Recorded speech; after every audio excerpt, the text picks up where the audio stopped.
puts it on the ground, and it slides into the back of the net with the opening salvo for the Yankton Bucks. You are listening to Yankton Soccer on KYNT, Yankton's home team.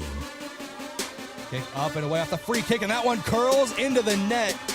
What a goal, what a shot for the Gazelles. Looks like he's going front post, parallels there. He's going to be headed up and over him. It's Christian Pacheco who got his head to it. Kevin Ortiz, the set-piece master, finds Christian Pacheco to put it in the back of the net for another Yankton Bucks goal. This broadcast is brought to you in part by Hy-Vee, Larry's Heating and Cooling, Rhonda Westland State Farm Insurance, Ben's Brew Station, 1919 Root Beer, Fairfield Inn and Suites and the Holiday Inn Express in Yankton, Triple Time Rudy's, Roy Wilcox State Farm Insurance, South Dakota Office of the Attorney General, Vision Real Estate, Missouri River Associates, First Chiropractic Centers, First Dakota National Bank, the UPS Store, Conkling Distributing, SWAT Chiropractic and Rehab, Avera, Mayor Signs, Vision Care Associates, Truxedo, MT and RC Smith Insurance, Olson's Pest Technicians, Parker Hannafin, Midwest Insurance Agency, CoreTrust Bank, H&R Block of Yankton, Vantage Financial, Adam Walter, The Move Group, Hedro. Now we go live to the action. Ladies and gentlemen, we are live from Crane-Youngworth Field for postseason soccer for the Yankton Gazelles. The number 7 seeded Gazelles in the Class AA playoffs hosting the number 10 seeded Brandon Valley Lynx here tonight in Yankton. I am Brayden Butler, and this is KYNT and KYN-TV's coverage of this opening round playoff matchup between Yankton and Brandon Valley. This is your Hy-Vee pregame show. Hy-Vee, where there's a helpful smile in every aisle. Your broadcast booth is brought to you by Fairfield Inn and Suites and Holiday Inn Express in Yankton. Get great rates and flexible reservation changes by calling the Fairfield by Marriott or Holiday Inn Express Hotel Direct at 605-653-2250. Should be a good crowd on hand tonight for some playoff soccer, and those fans of the game are brought to you by Triple Time Rudy's. Whether you are traveling to a home or an away game, be sure to fill up at Triple Time Rudy's. They're located at 1606 Broadway Avenue. Last but certainly not least here, thank you to our KYN-TV Watch Party location of Ben's Brew Station, the official watch party location of all KYN-TV games. Grab your friends and families and get together for the action. If it's on KYN-TV, it's on at Ben's. Let's get right into your pregame profile, brought to you by Roy Wilcox State Farm Insurance. Roy and his team are there to help you make the right play calls for your insurance coverage. Call Roy Wilcox State Farm Insurance, a lifelong supporter of the Bucks and Gazelles. Yankton enters with an 8-4-2 overall record as the number 7 team in Class AA, as we are in the postseason now. This is the first round of the playoffs. They are currently on a 5-match unbeaten streak, are the Gazelles, with 4 wins and a draw, and they have held opponents scoreless in 4 straight matches. If they keep that going today, there will be a winner. We cannot draw the opening round of the playoffs, so they keep Brandon Valley scoreless today, they will advance to the second round. Opposite of them, the Brandon Valley Lynx are the number 10 seed in the playoffs, 7-6-1 overall record, entering the postseason as the number 10 seed. They've won 4 of their last 5 matches to end the regular season, have the Lynx. They ended the year with a 3-1 loss, however, to Sioux Falls Jefferson. So trying to bounce back after that win. Not let that last loss of the season affect their momentum heading into playoff games. Recent matchups between these two teams, Brandon Valley is 3-0-1 against Yankton since 2021, and that includes a 1-0 win over the Gazelles earlier this year. That loss to the Lynx back on September 10th for Yankton was the last time the Gazelles have been the losing team in a match this season. All wins or draws for Yankton since September 10th. Before we go to a break, thank you to a couple of our sportscaster partners, including America's Best Realty. If you're tired of renting or apartment living, ready to upgrade or own your own home, call America's Best Realty, 260-1600, and unlock the American dream. Elwood Family Dental Care, where they take care of the entire family and are always welcoming new patients.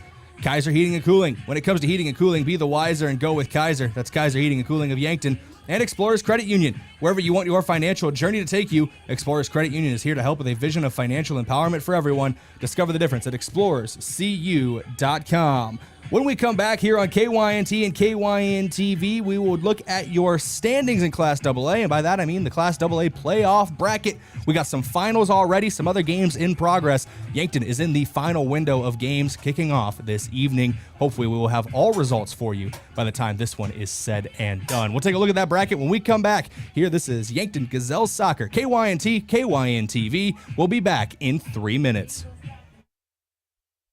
COVID-19 cases are on the rise, and peak flu season is almost here. Save time and get the updated COVID-19 vaccine and your flu shot at the same time at Hy-Vee. Schedule your updated COVID-19 vaccine and flu shot online today, or just stop by any Hy-Vee pharmacy whenever it's convenient for you. No appointment necessary. Plus, when you get your flu shot at Hy-Vee, earn a 20-cent fuel saver. Your Hy-Vee pharmacy is here to help you and your family stay healthy. Some restrictions apply. This game break is brought to you by a lot of people supporting the Bucks and Gazelles. So far, these high school athletes have put on quite a show for us tonight. We've had a great and exciting game. So let's break down the highlights and get you up to speed. Hold on. Well, this is unusual. One second. We're getting word from the referee. Let's just listen in.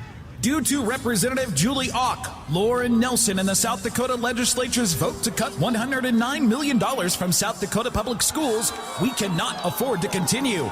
This game is over. Folks, this game break was a warning. Representative Julie Auck and Lauren Nelson are attacking South Dakota's excellent education system. But you can stop them from succeeding by voting against Representative Julie Auck and Lauren Nelson in the upcoming election. Our students are counting on you. Paid for by the Save Our Schools PAC, not endorsed by any candidate.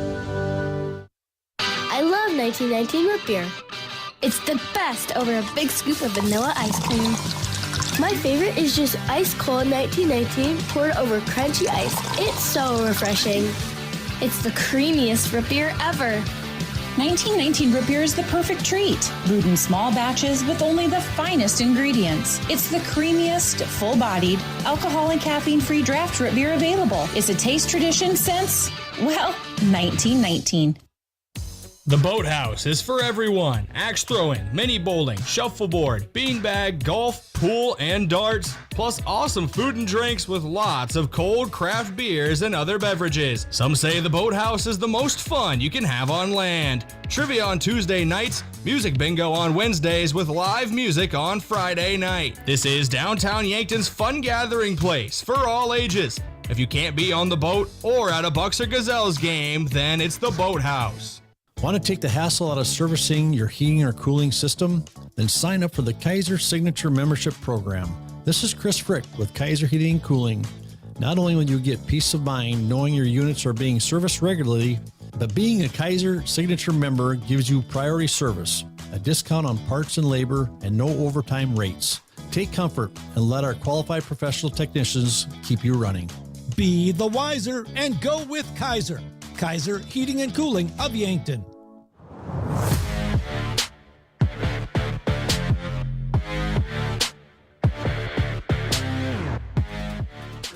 Welcome back in here on KYNT and KYN-TV. This is your Hy-Vee pregame show for Yankton Gazelles soccer, opening round of the Class AA playoffs, taking on the Brandon Valley Lynx. Let's get into your standings review, brought to you by Rhonda Westland State Farm Insurance. Let Rhonda review your current home, auto, or life insurance to see if she can help you save some money. That's Rhonda Westland State Farm. What we're going to do here is actually take a look at the Class AA postseason bracket for girls soccer. We do have a couple finals that have been posted. One final that I was told about, so I'm not gonna talk about it because it hasn't been posted. Never mind. As I update the website, it has now officially been posted. We'll get to our three finals that we have. T area, the number 4 seed, knocked off the number 13 seeded Rapid City Central 5-1. The number 6 seed Sioux Falls Roosevelt defeated the number 11 seed Spearfish 4-1. And the result that had not quite updated yet, number 14 Aberdeen Central upsets the number 3 Pierre Governors 1-0 in Pierre. So Aberdeen Central and Sioux Falls Roosevelt and T area all have punched their ticket to the quarterfinals. Your other matchups that are ongoing right now, number 1 Harrisburg against number 16 Watertown kicked off at 6 p.m. Central. Number 8 O'Gorman and number 9 Sioux Falls Lincoln kicked off at 5 p.m. Central. So that one could wrap up here shortly. If we get an update from that, I will let you know.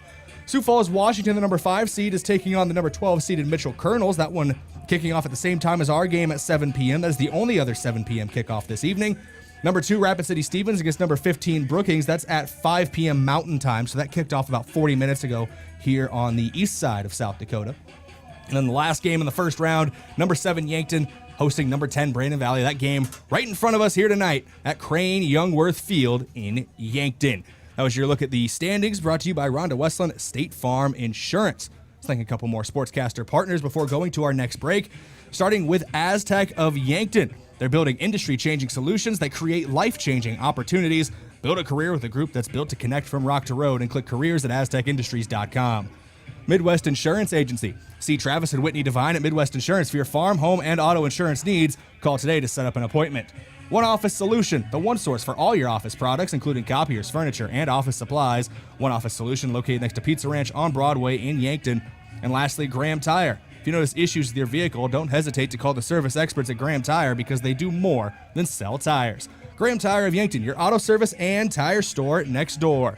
When we come back, we will have your pregame coach interview. Got a chance to talk to head coach Tyler Schering earlier today over the phone ahead of this matchup with the Brandon Valley Lynx. Gonna go to a quick 3-minute break. When we come back, we'll have that interview. This is Yankton Gazelles Soccer, KYNT, KYN-TV. Back with your pregame coach interview in 3 minutes.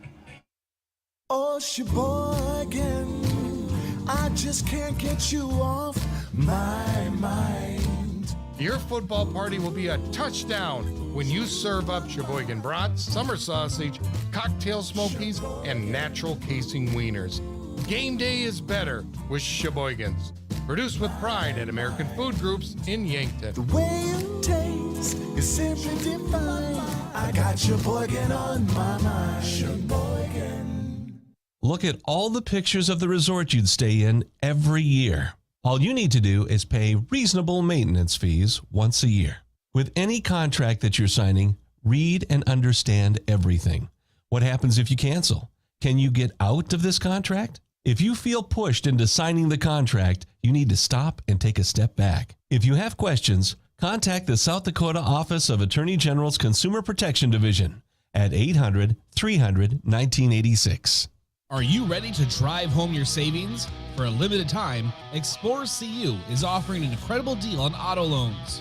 They'll beat your current auto loan rate by up to 2% on new and used vehicle refinances from other institutions. Choose from a variety of terms to fit your budget and lifestyle. Enjoy a fast, easy application and approval process with no application fee. Don't miss out on this fantastic opportunity to save. Visit us at explorerscu.com to learn more and apply today. At Triple Time Rudy's, not only do you get top-notch fuel to keep you on the move, but it's a destination for delicious local treats. You'll find quality South Dakota products like Dimmick cheese and premium meats from the Kaler and Renner lockers. It's your community's pit stop for more than just fuel. Triple Time Rudy's supports schools and events and provides fuel discounts to Yankton's largest employers. For all your daily fill-ups and convenience needs, stop by Triple Time Rudy's at 17th and Broadway. The mission of State Farm is to help people manage the risks of everyday life, recover from the unexpected, and realize their dreams. Hi, I'm Roy Wilcox with State Farm Insurance. We have been helping customers get to a better state for over 100 years. No matter where you are in life, we're here to help you make the right play calls for your insurance coverage. Give me a call or stop by anytime. Call Roy Wilcox State Farm Insurance today, 665-7140. Find more at roywilcox.com. A couple days ago, a teacher came into the UPS store to print some worksheets for her classroom. As we were printing, she asked if we could help her design and print a custom banner for her school's upcoming event. Yes, we can. Hi, this is Doug at the UPS store in Yankton and Vermilion, where for over 8 years we've been serving educators, businesses, and community members with all kinds of printing solutions. Stop by today and let us assist with your next project, and be sure to ask about our shipping services or current print specials.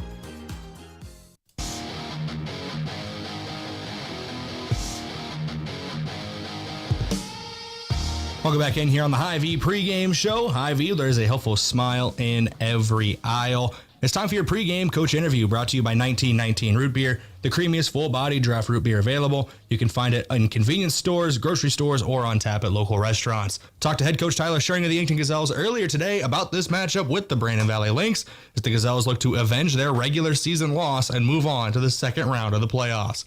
Let's go to that interview now. Big postseason matchup today, Coach. At home, you're hosting the Brandon Valley Lynx. Before we get into any of this, really, though, how are you doing today, and how excited are you to be able to host a playoff game at Crane-Youngworth Field? You know, myself and the team are extremely excited to be able to host. Sounds like we've got a pretty good crowd come tonight, so we're pretty amped up right now. It is under the lights at Crane-Youngworth Field this evening, 7 p.m. kickoff on a should be a good Tuesday night for this matchup. I want to take a look back at the regular season before we take a look at this Brandon Valley matchup. You started out the season with this new system. First couple games, I believe it was 7 goals over the 2 games out in Rapid City, but since then, the defense has locked in 8 goals allowed over the remaining 12 games on your schedule. What do you feel, looking back, was really a turning point for your team in the regular season where you saw how it worked out on the field and went, okay, we can be a team that competes in the postseason this year? Yeah, you know, I think it was game 1 against Rapid City Central. You know, we went out there first game against what is now an undefeated team, and we got exposed a little bit defensively. We left some gaps that we aren't right now, and, you know, that game allowed us to make some adjustments even between, you know, that Friday and Saturday game. And I really think we started cleaning some things up there. You know, and it was just minor adjustments. The team was locked in. They were ready to make those adjustments. And, you know, to help out with the defense, you know, our possession has been incredible this year.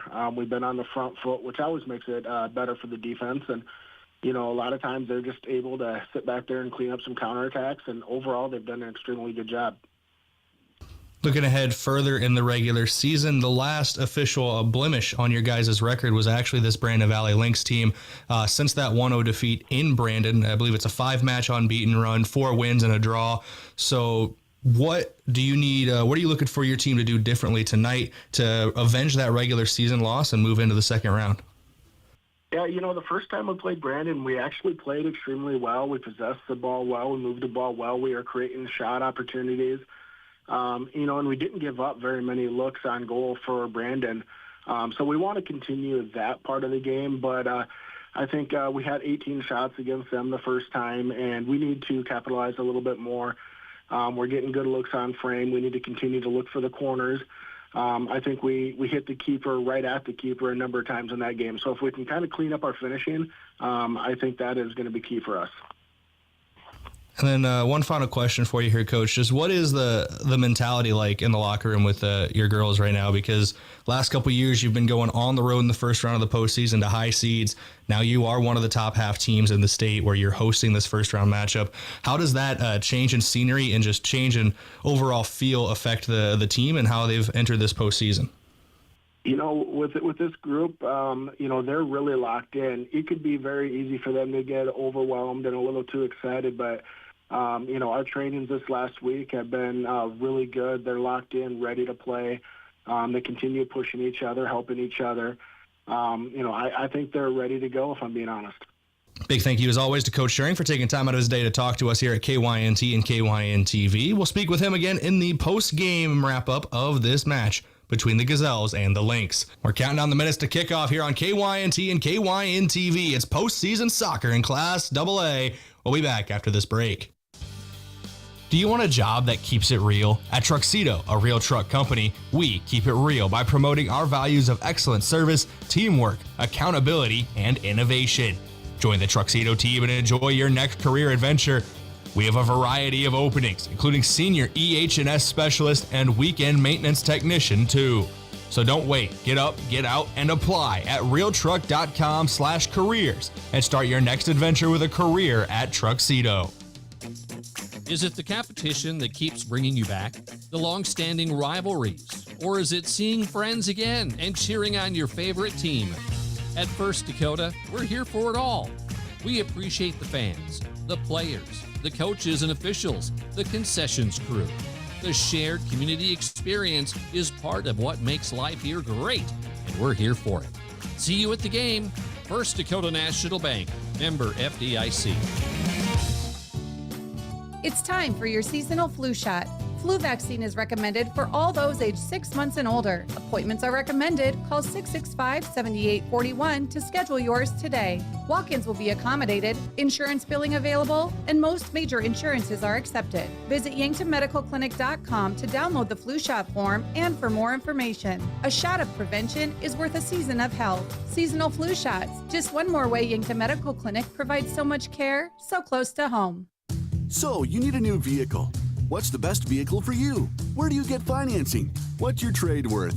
Answer all these questions and more at BillionAuto.com. You can compare 16 new car brands and thousands of used vehicles, all in the palm of your hand at BillionAuto.com. Plus, estimate the trade value of your vehicle in 2 easy steps. It's car buying made easy. Apply for credit pre-approval at BillionAuto.com. All applications accepted, not all approved.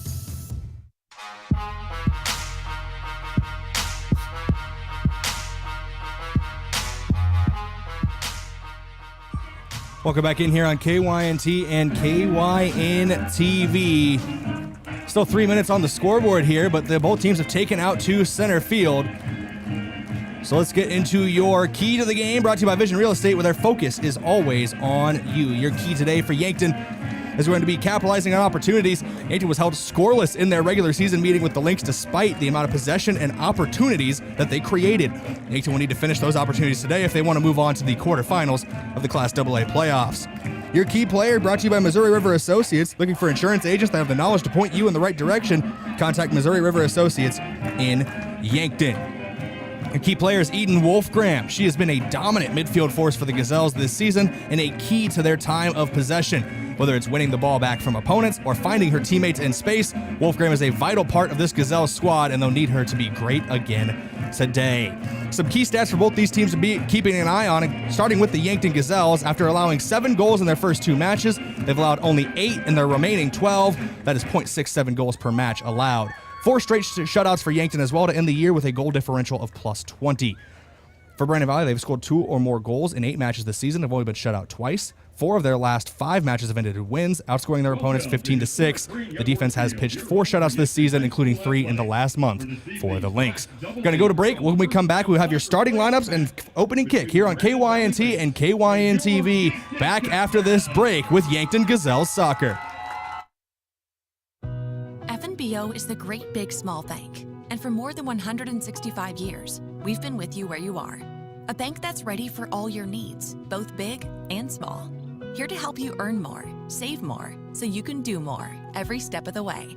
It's what you can expect from the great big small bank. FNBO, independent and family owned for 6 generations, and ever so focused on you. Stop on by or visit us at fnbo.com, member FDIC. Whether you're nearing retirement or already enjoying it, I'll help you create a financial plan that works best for you. I'm Adam Walter with Vantage Financial. I believe financial planning should be as enjoyable as a day spent fishing or pheasant hunting. If you want personalized investment planning, retirement strategies, and insurance reviews tailored to your unique goals, let's talk. Search Adam Walter with Vantage Financial or visit vfplanning.com. Vantage Financial Partners is a registered investment advisor. SEC registration does not constitute an endorsement of Vantage by the SEC, nor does it indicate that Vantage has attained a particular level of skill or ability. You want peace of mind that you're healthy. Support your breast health by getting a mammogram every year starting at age 40. Multiple Avera Breast Center locations across the region offer easy access. We'll create a screening plan that makes sense for you. You have access to specialized breast cancer experts should you need it. Find a screening location near you at avera.org/breast. Hungry for the best chicken wings in town? Then head to Checkers Sports Bar and Grill. Whether you're craving mild, hot, or something with a kick, they've got the wings that will keep you coming back for more. They'll have every NFL game on so you won't miss a moment of the action. Grab a cold one, cheer on your favorite team, and enjoy the ultimate game day atmosphere. Wings, football, friends, it's all at Checkers. Open daily for all of your wing cravings. Have a large group or event that you'd like to offer clothing for? JJ Benji's can make you look good. Instead of you taking orders, collecting money, and then delivering the clothing, let JJ Benji's handle it all. JJ Benji's will create an online store with the merchandise you want to offer. People order, pay, and then JJ Benji's will ship it. You just provide a link or QR code to the online store, and that's it. Contact JJ Benji's in Yankton for more information.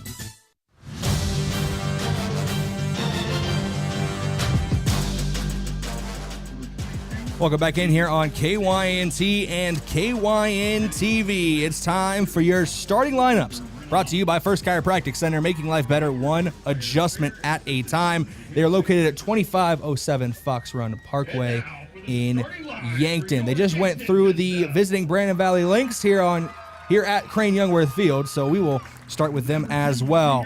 Starting for them, number 4, a senior midfielder, Reagan Lundstra. A senior midfielder, number 7, Josie Beeren. A junior defender, number 8, Chloe Erickson. A junior forward, number 9, Reese Condon. A senior defender, number 14, Sydney Winarka. A senior defender, number 15, Julia Ask. A senior forward, number 16, Chloe Bills. A senior forward, number 20, Madison Peterson. A sophomore forward, number 21, Samantha Stemweedle.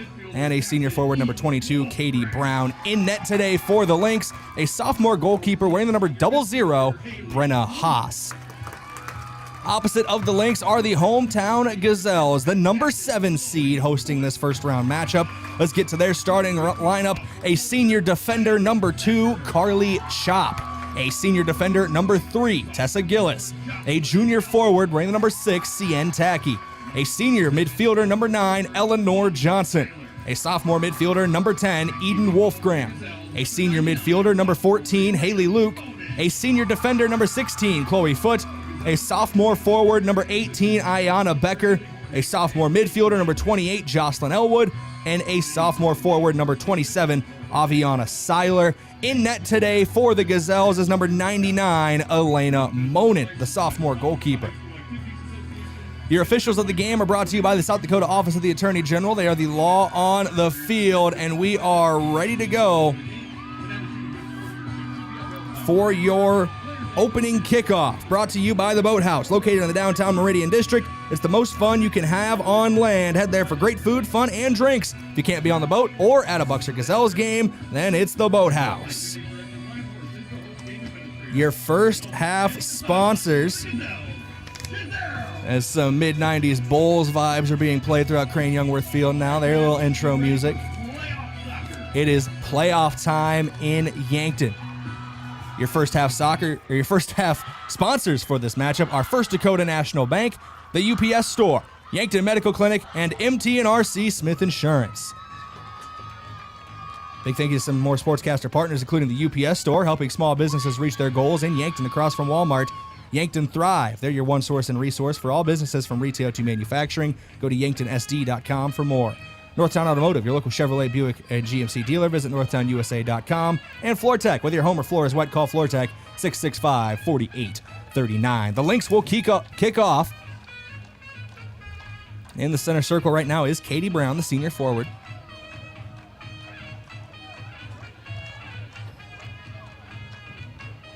Good crowd on hand, and people still filing into the stands here at Crane-Youngworth Field. Should be a fun one on KYNT and KYN-TV. Thank you for joining us this evening. I am Brayden Butler. Whistle blows, we are underway, and Brandon Valley takes possession to start. The Lynx moving left to right on your screen or listening device. White tops, black shorts with maroon numbers and letters for the Lynx. Red tops with white trim and numbers for the Gazelles with black shorts.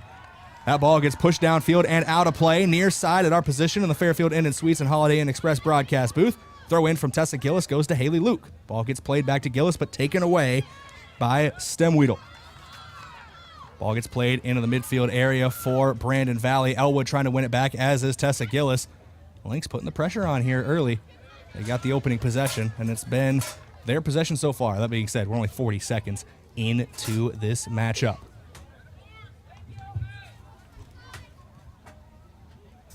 Throw in on its way. Goes to the edge of the 18-yard box. Near side of the field. Right side of the formation for Brandon Valley. Ball gets taken away. Elwood trying to win it back, but it's won back by Reese Condon. Condon loses possession, and it goes out of play. Last touch by Yankton. Condon to throw in here. Near the corner flag, but it's not a corner. Throw-in goes into the 18, back to Condon. She crosses it along the goal line, and it is scooped up by Elena Monin. She's called into action for the first time today. Wasn't a shot on goal, but saves any goal-scoring opportunities at the back post. She boots this one away as Yankton looks for their first attack. Goes near the 40-yard marker on Brandon Valley's side of the field. Avi Seiler picks it up. Seiler goes back inside. There's Eleanor Johnson over the top. Was looking for Ayanna Becker, but cleared away. Trying to get onto it was Jocelyn Elwood near side. Left side of the formation for Yankton, but it was taken away by Brandon Valley. That's Stemweedle who has it. Tries to play it into Katie Brown. Has it taken away. That's good defensive effort there by the holding midfielder, Haley Luke. Clearance gets played right back to Brown. Luke still guarding closely. Brown lays it off. Goes to Condon. Condon moving from the midfield to the far sideline. Left side of the formation for Brandon Valley. She's on the edge of the 18-yard box now, but has that ball taken away by Carly Chop. Pushed out of play. Last touch actually went off of Condon. It's a good defensive effort there from Chop. Her throw in, taken quickly. Bouncing into the midfield. Taken away for a moment by Brandon Valley, and now it's a one-on-one opportunity. Ball gets played long touch to the near sideline and will roll out of play. Last touch was by Brandon Valley. They're going to say Madison Peterson was the last one to touch it. So it'll be a throw in for Yankton. Gillis to throw. Elwood telling her, let's calm down a little bit. We're just under 3 minutes into this match. It's been all Brandon Valley so far. Becker arguing last touch was by the Lynx. She gets her call. Throw in coming from Elwood. Near sideline, near the 30-yard marker on Yankton's side of the 50. Pass goes back out to Elwood. She plays it inside. It's going to be a cross-field pass. Gets away from everybody. It's picked up by Peterson. The Lynx, again, have been controlling possession so far.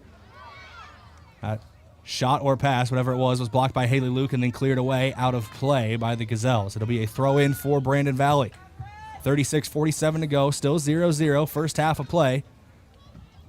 Brayden Butler here on the call for KYNT and KYN TV. Ball gets played to the 18-yard box. Katie Brown's near it, taken away by Haley Luke. She plays it near sideline to Jocelyn Elwood. Trying to go downfield to Eden Wolfgram, but a spinning pass from Brandon Valley. That was Chloe Bills who hit it.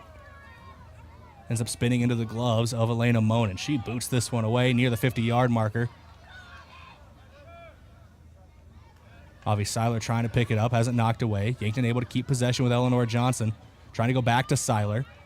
Knocked away again. Now they're going far sideline. Tacky. Tacky, right side of the formation for Yankton. Far sideline from our position here in the broadcast booth. Now goes into the midfield area. It was Wolfgram with it. Was trying to work it back near side to Jocelyn Elwood, but it's taken away. Brandon Valley near the 45-yard marker on Yankton's, on their own side of the field, now crossing the midfield stripe. But that pass is taken away by Chloe Foote. Foote looks for option, plays back, was trying to get the ball to CN Tacky, but is taken away. Brandon Valley, very aggressive, holding a lot of possession right now. Yankton's not able to implement their style of soccer quite yet. That ball goes out of play. Last touch by the Lynx. Tessa Gillis with the throw in here as Yankton trying to gain some possession. 35 minutes, 23 seconds to go in this first half. Throw in goes to Ayanna Becker. She's got the burners, but there's a lot of white jerseys between her and anywhere for an opportunity. She plays a through ball. Is going to roll into the 18 and be scooped up by Haas. Brenna Haas, the sophomore goalkeeper. Battle of a couple sophomores in net today for Yankton and Brandon Valley. Elena Monin for the Gazelles and Brenna Haas for the Lynx. Ball headed up and away off the distribution from Haas. Picked up by Luke. Near sideline, 40-yard line. On Yankton's side, now crossing the midfield stripe, Eden Wolfgram. She's pushing the tempo, still near sideline, goes with a through ball, finds Jocelyn Elwood, edge of the 18, has some crossing options if she can get onto it, does cross into the box, but the pass is blocked and then booted away. Good defensive effort there from the Lynx. Now moving left to the right is Brandon Valley, crossing the midfield stripe. That's Reese Condon, still with it at her feet, now at the 30-yard line, Yankton side of the field. She's trying to send that one goalward, but it was blocked off the back of Tessa Gillis, now cleared away by Gillis. Bouncing ball out of play near sideline on Brandon Valley's side of the 50, but it'll be a throw-in for the Lynx for Chloe Bills. Bills, long toss over the top. Still working the near sideline here. Goes to Condon. Condon gets around Gillis with a long touch. Now cross into the box. No white jerseys are there. Carly Chop picks it up first. Now Katie Brown throws a foot in there, but Chop able to keep possession, trying to send it away. But that pass is picked up by Samantha Stemweedle. And Stemweedle sends that one over and out of play. It'll be a goal kick for Yankton here in Elena Monin. A lot of pressure being applied by the Lynx here in the first 6 minutes and change. 33 minutes, 45 seconds remaining in this first half of play. Still tied up at 0-0. Ball gets played near sideline, Tessa Gillis. Now still pushing that left side of the formation. Goes to Eden Wolfgram. She's trying to cut inside on the right foot near her own 37-yard line. Now boots it out far wide to the right. But it gets away from everybody. She was looking for Cien Tacky, but pass didn't go where she wanted it to. Out of play, it'll be Brandon Valley to throw.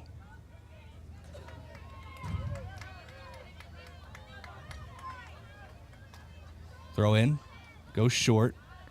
Now booted up. Ball sails over the 50-yard marker, gets brought down near the 30, headed towards Eden Wolfgram. She's trying to move back right to left for Yankton. Wolfgram goes near sideline to Elwood. One touch pass back to Wolfgram near the 45. It's Yankton's 45. Now the ball crosses the 50. It's back to Wolfgram.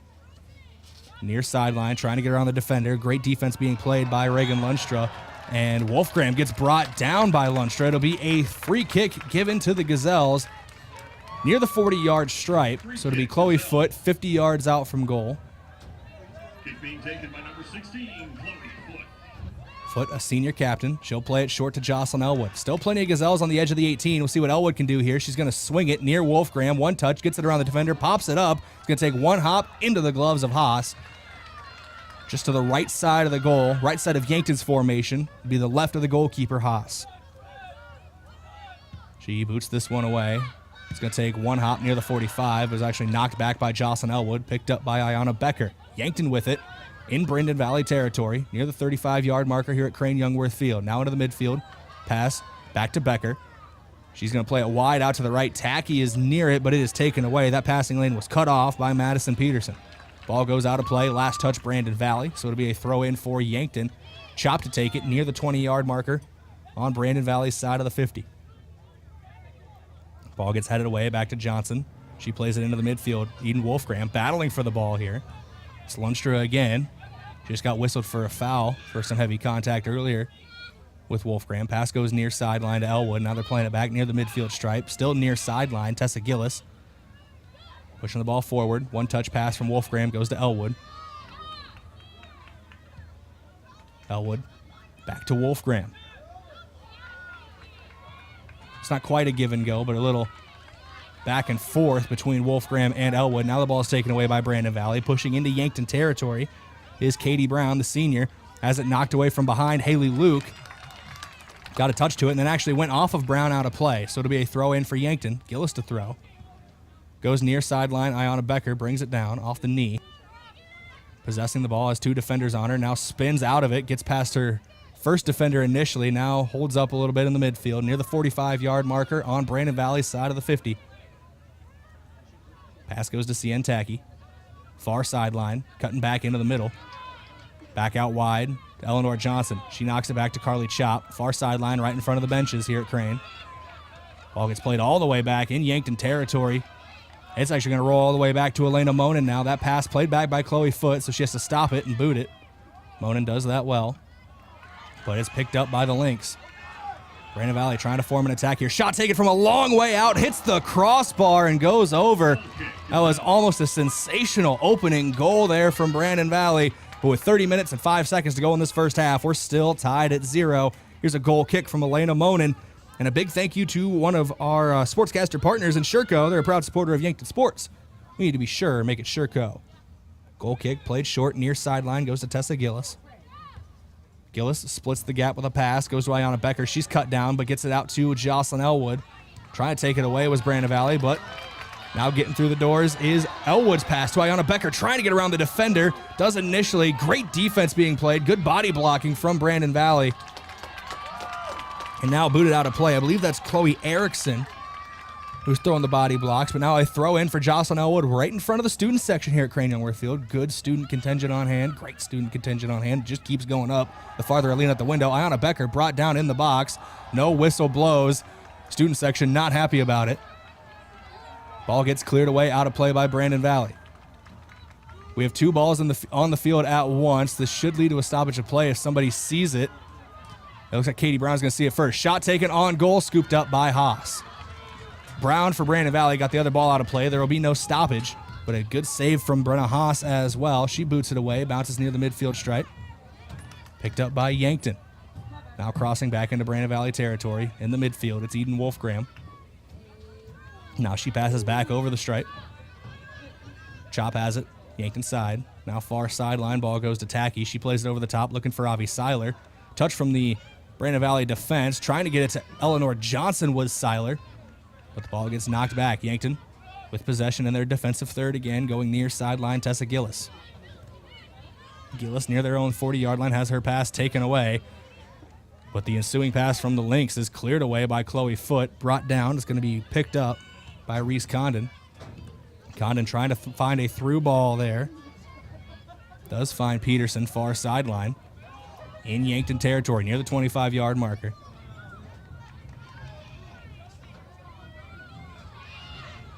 Passing it around still in the midfield for Brandon Valley. Ball now at the feet of Lundström.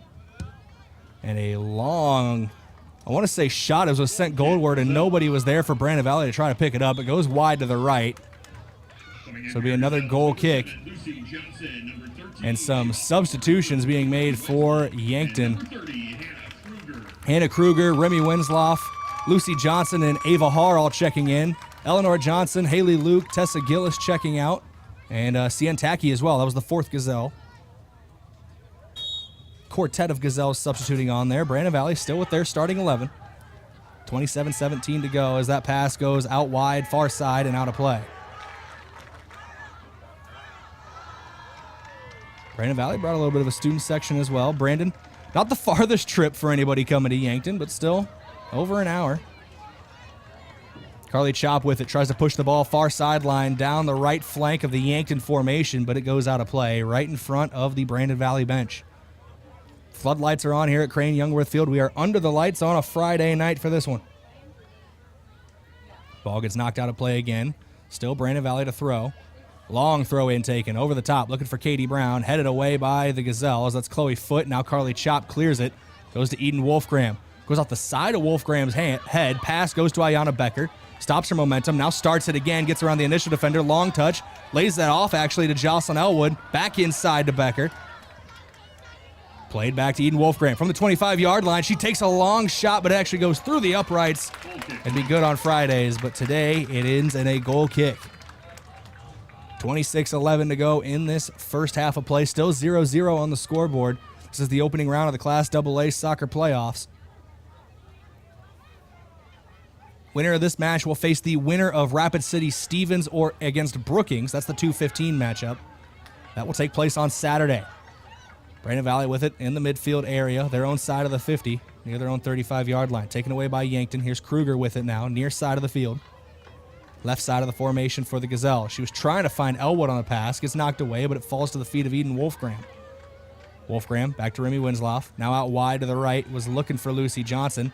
Has that pass taken away. Winslow, though, able to take it back and get around the defender. Contact made with a defender. No one's going to be able to chase that ball down as it goes out of play for a goal kick for Brenna Haas. Substitution now coming on for Brandon Valley. Kinsley Tervier, the junior, checking in for Brandon Valley.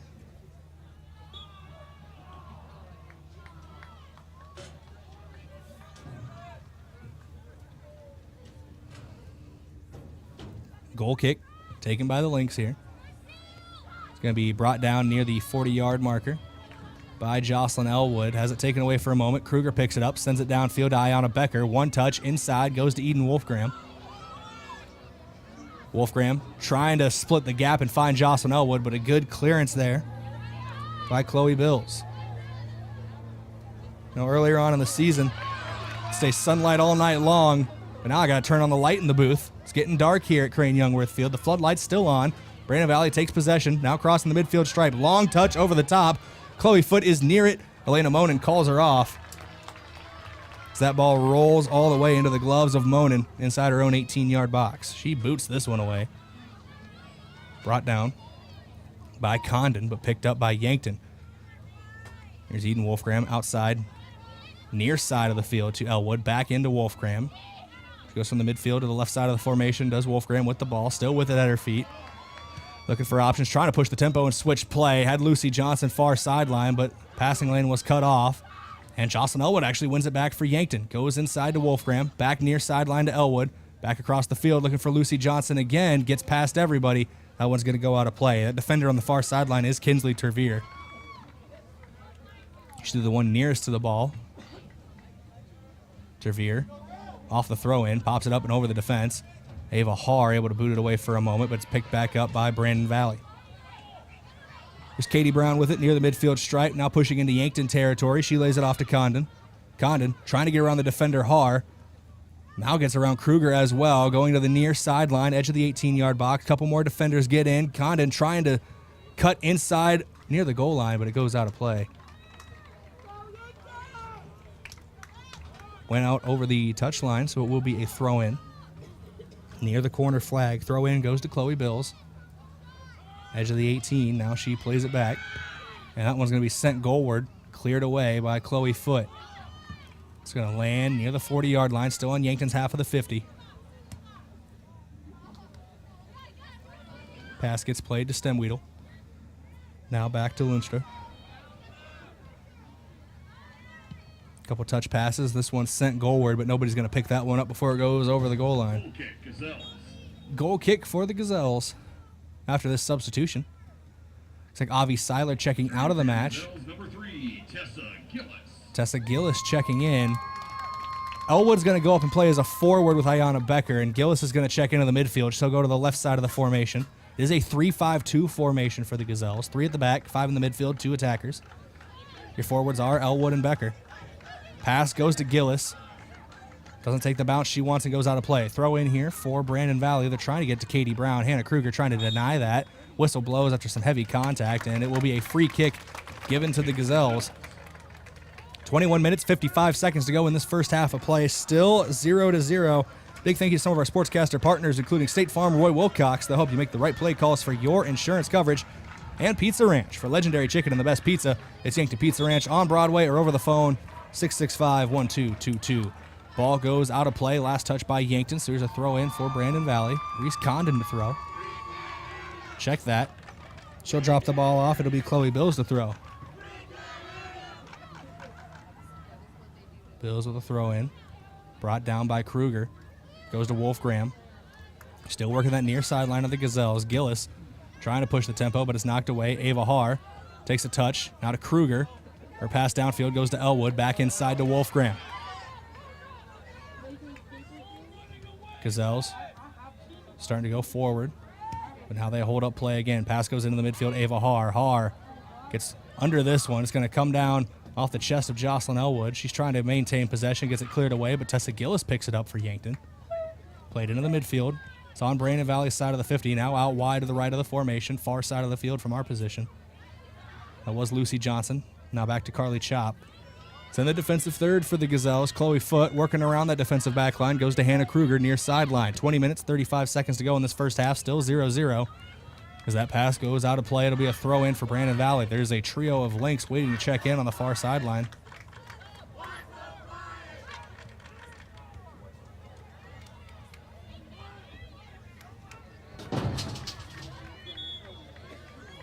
Ball gets pushed out of play, and we'll get substitutions for both teams. 3 for the Lynx, 2 for the Gazelles.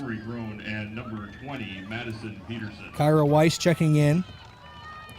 She was number 5, the senior. Corey Groen, another senior, wearing number 17. They all check in. And Madison Peterson checking back in. Eleanor Johnson checking back into the match for the Gazelles, and Avi Seiler checking back in as well. So both re-entries into the game for Yankton, and Seiler and Eleanor Johnson.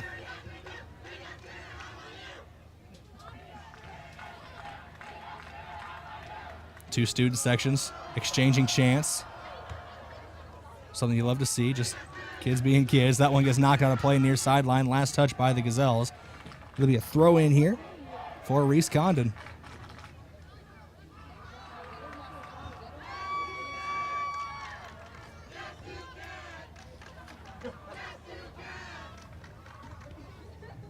It's not always the most creative, but it gets the job done, gets the message across. Wolf Graham. They long pass going to the far sideline. Trying to run onto it was Avi Seiler, but it rolls out of play right in front of the Brandon Valley bench. Throw in, taken quickly. Picked away by Yankton. Eleanor Johnson on it. Plays it back to Carly Chop. Now back up to Lucy Johnson. Johnson gets through the legs of the defender. She's pushing into the midfield. She lays it off to Eden Wolfgram on the Brandon Valley side of the 50, near the 30-yard line now as the ball gets past near sideline Tessa Gillis. Gillis plays it through a couple defenders to Elwood. Back to Gillis, still around the 30-yard line. Going near sideline to far sideline, Lucy Johnson picks it up. Now goes to Eleanor Johnson in the midfield. Playing back with the ball. Back into the Yankton side of the 50 goes the ball to Hannah Kruger off the pass. Kruger's going to play this one long, but it is knocked away. Trying to get back onto it was Jocelyn Elwood. She does play it back to Wolfgram. Now near side, Tessa Gillis. Gillis back to Elwood. One touch. Was trying to find Gillis on the overlap. The ball was knocked away. Now into the midfield. Poked away by Ava Haar, but picked back up by Brandon Valley. Cleared away by Yankton. Two teams exchanging long passes right now. Trying to get around the defender was Reese Condon. Doesn't do it, but the ball gets knocked out of play by Tessa Gillis, so it'll be a throw-in. 17:55 to go in this first half of play. Chloe Foote letting that ball roll and now puts it out of play. It'll be a throw-in for the Lynx. Peterson to throw. Her throw-in picked up by Eden Wolfgram. And knocked out of play. Last touch, I believe, Wolfgram. Yes, it was. It'll be a throw-in again here for the Lynx. Throw-in goes to Brown. Back to Condon. Heavy contact between Condon and Kruger. Whistle blows. It'll be a free kick in a dangerous area given to Brandon Valley.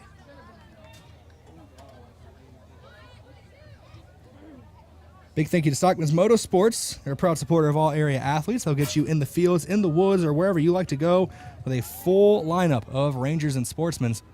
They're your locally owned Polaris dealer. Free kick, Lynx. Free kick here. Going to be taken by Chloe Erickson. Near side, near the corner, so basically a corner kick. Erickson's going to swing it. Goes near post. It's going to be picked up by Elena Monin. There's a lot of Lynx waiting at the back post, but Monin's the one that gets there first. Good gloves from the keeper. 16:45 to go. Still scoreless in this one. First half of play. Wolfgram with the ball. Her own side of the 50. Near the 45-yard line. Now crossing the midfield line. Back outside to Wolfgram. Has it knocked away. Erickson with the last touch. It is a throw in here for the Gazelles.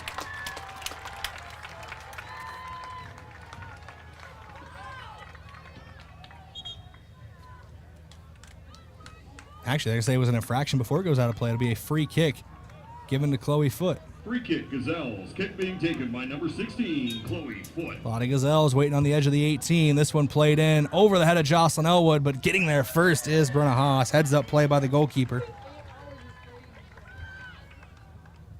Talked about earlier on, both goalkeepers sophomores for Brandon Valley and Yankton.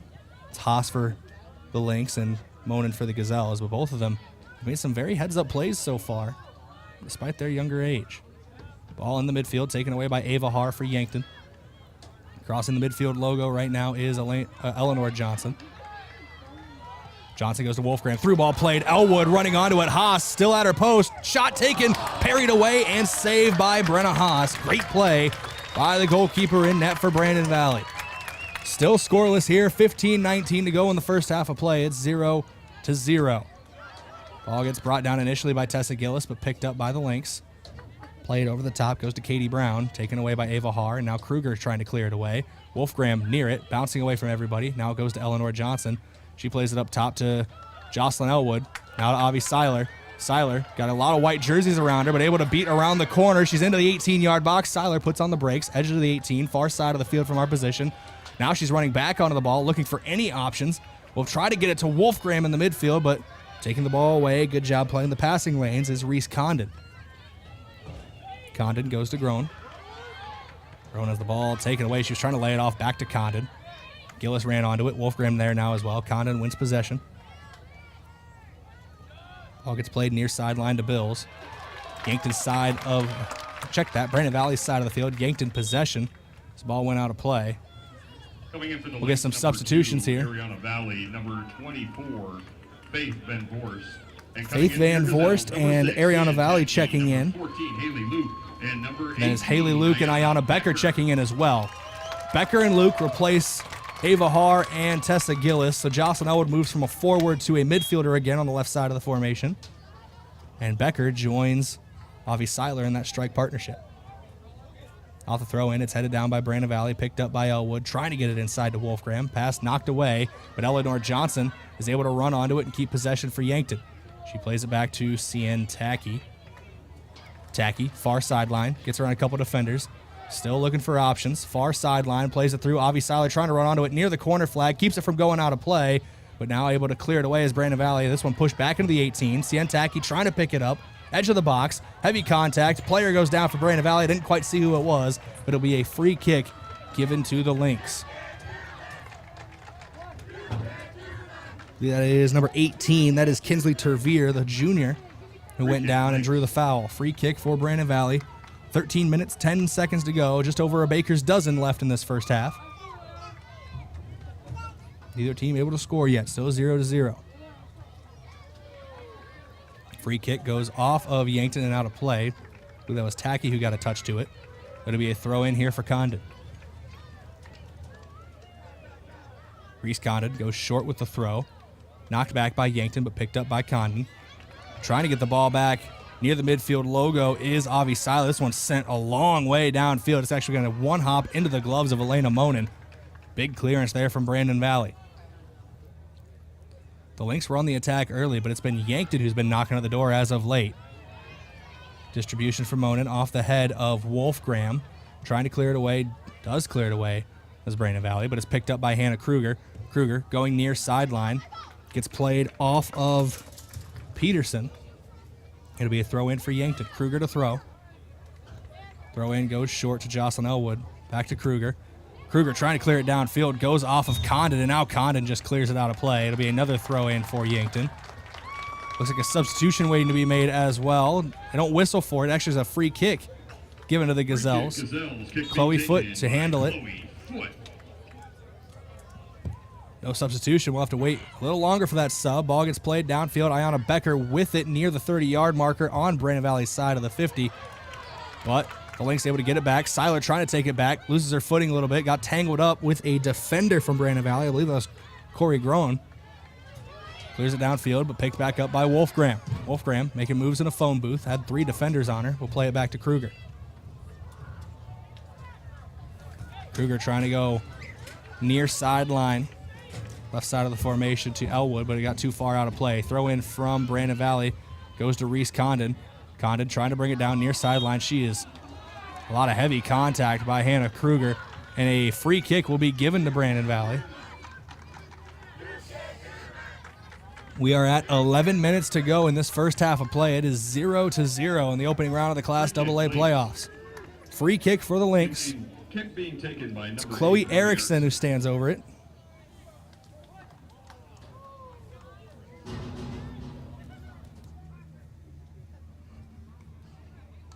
Erickson's free kick swung into the box, heading goalward, back post, headed away.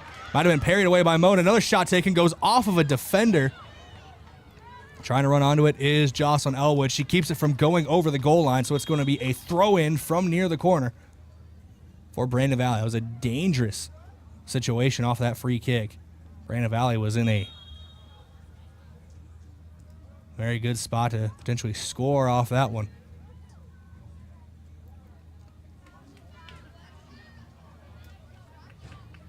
Substitution being made here. Eleanor Johnson walking off. Remy Winslow checking in.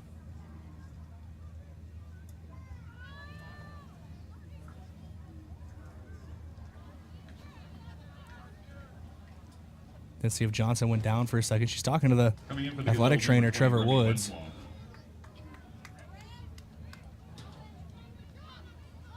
Seems to be everything's okay.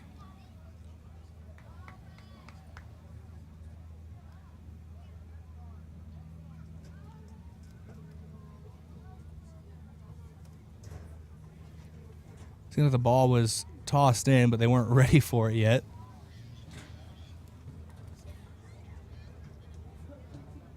Still trying to fully understand the changes here, I believe, by the officials. And once they signal we're ready to go. There's the whistle. We're back underway. Clock ticks, under 10 minutes to play in this first half.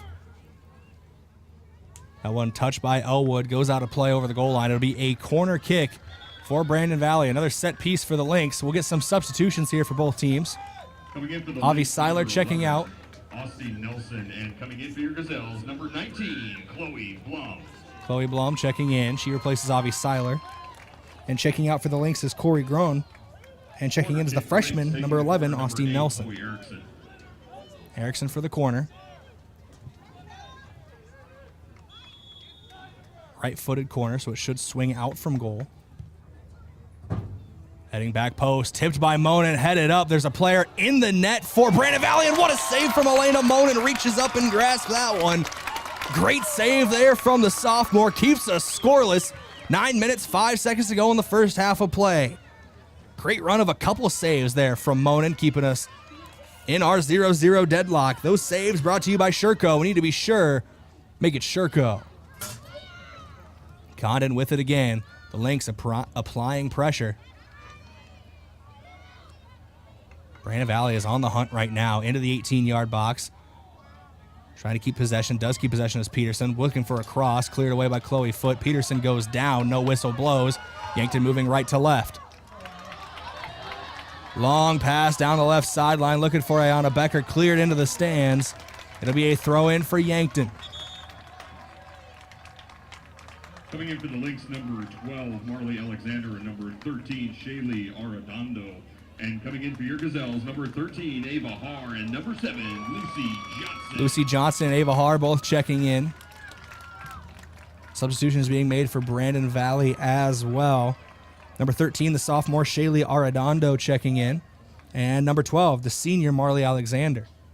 Haar checking back in. Had some heavy tape on the right leg earlier on. Looks like most of that's been taken off. Still has a little tape around the knee. Throw in. Short here for Jocelyn Elwood. To Eden Wolfgram. Plays it across. Carly Chop with it in the midfield. Chop. Little outside foot pass goes to Remy Winsloff. Winsloff with it. Back across, going near the near sideline. Ball gets played all the way to the outside of the formation. Elwood cross into the box. Blum near it. Edge of the 18. Now cleared away. Good clearance from Brandon Valley. Cleared back by Chloe Foote, and it will go out of play. Throw in from in front of their own bench for Brandon Valley.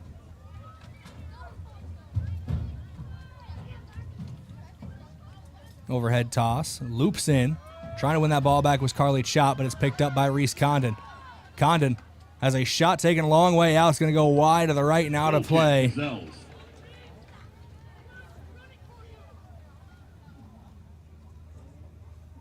The Lynx causing some stir here as a equipment issue here. Elena Monin, one of her cleats came untied, it seems, and with the goalie gloves, it's hard to do that yourself. So I believe that's Chloe Foote helping out. It's the part of senior leadership that goes unnoticed. Recognizing when your teammates need you in more ways than one. Ball gets played near sideline and pushed out of play by Hannah Kruger. So it'll be a throw in for the Lynx. Peterson to throw. Brought down by Ava Haar. Reese Condon there as well. Haar trying to get the ball back from Condon. Through ball played. Rolling away from everybody. Scooped up by Elena Monin. Heads up play, leaving her line and scooping that one up before anybody can get to it. Long distribution going to Jocelyn Elwood. The Lynx have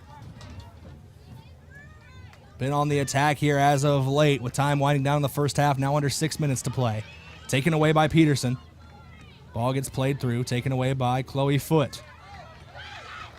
Yankton wants to flip the script. Here comes Jocelyn Elwood, near sideline. Through ball played, gets past a couple defenders. Chloe Blum trying to run onto it. Cleared away by Haas. Haas falls down afterwards, but it is taken away. Far sideline, rolling out of play. Last touch, Brandon Valley. Here's a throw in for the Gazelles.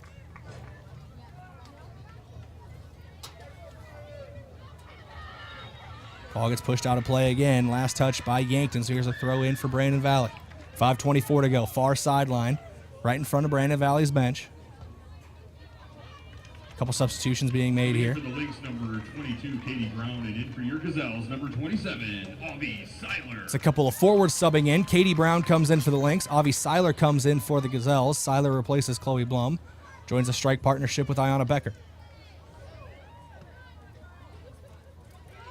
High arcing pass, looking for Katie Brown, taken away by Chloe Foote. Plays it near sideline. Jocelyn Elwood crosses the midfield stripe, goes to Eden Wolfgram, puts the brakes on, get around one defender. Now Wolfgram Looking for some options. Goes near sideline. Jocelyn Elwood trying to work the wing again, but great defense played by Peterson. Ball taken away by Ava Haar. Back to Elwood. Elwood going inside to Remy Winslow. Winslow out wide to the right. That's Lucy Johnson. Johnson plays it back to Chop. And it will get played all the way back to Elena Monin. Stops it with the right foot, sends it away with the same. Goes Hannah Kruger near sideline. 4:15 and counting to go in this first half of play. Still 0-0. Neither team able to break this deadlock. Pass taken away by Peterson. Chloe Foote able to get there and clear it away. Throw in to be taken by Brandon Valley. Peterson with the throw. Ava Haar in there, trying to take it away. Does take it away initially from Reese Condon. Now cleared out of play by Chloe Foote. Condon has been causing trouble for this Yankton defense. She seems to be the driving force as of right now for this Lynx attack. Throw in goes to Katie Brown. Taken away by Hannah Kruger.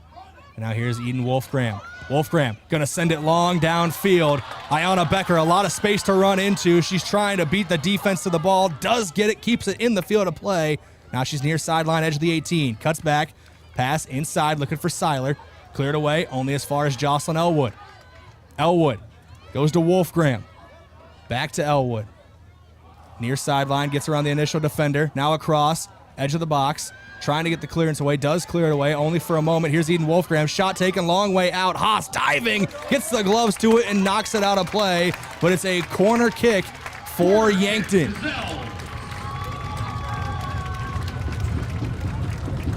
Just a few minutes ago, it was the Lynx who were on the hunt.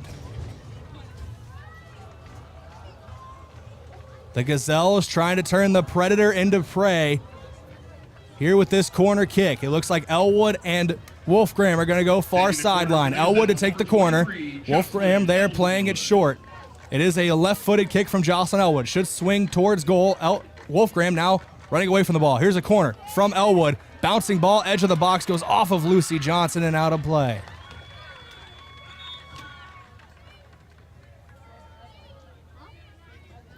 We'll get a throw in here for Brandon Valley. Just over 2 minutes to play in this first half. Reagan Lunstra.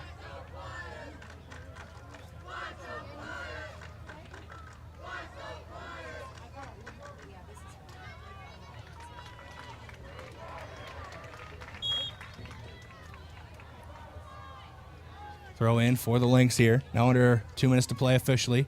Taken away by Tessa Gillis. She plays it to Wolfgram.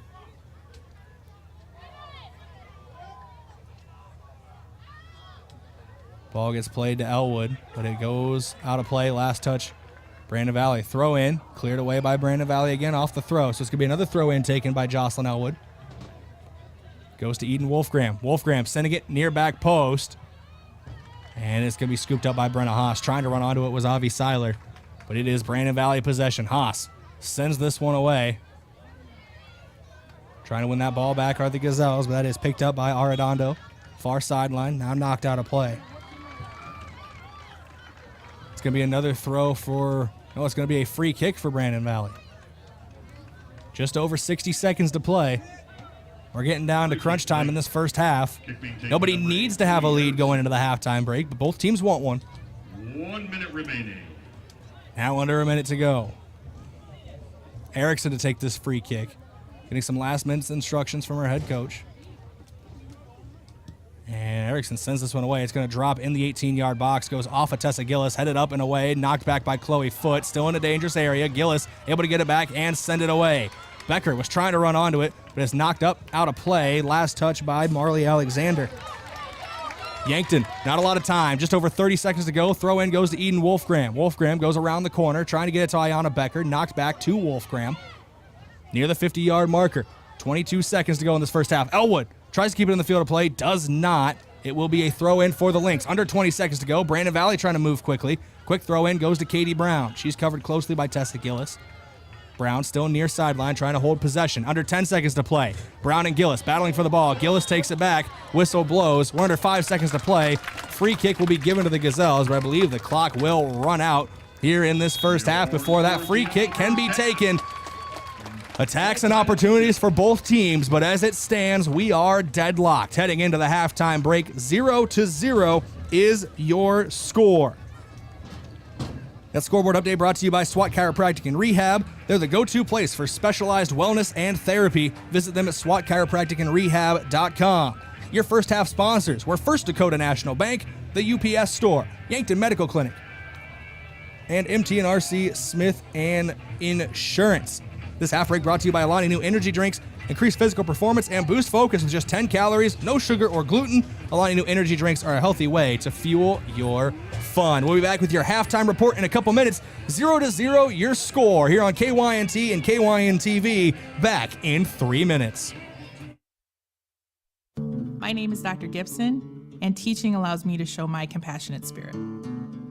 I instruct a lot of students that want to go into the medical fields.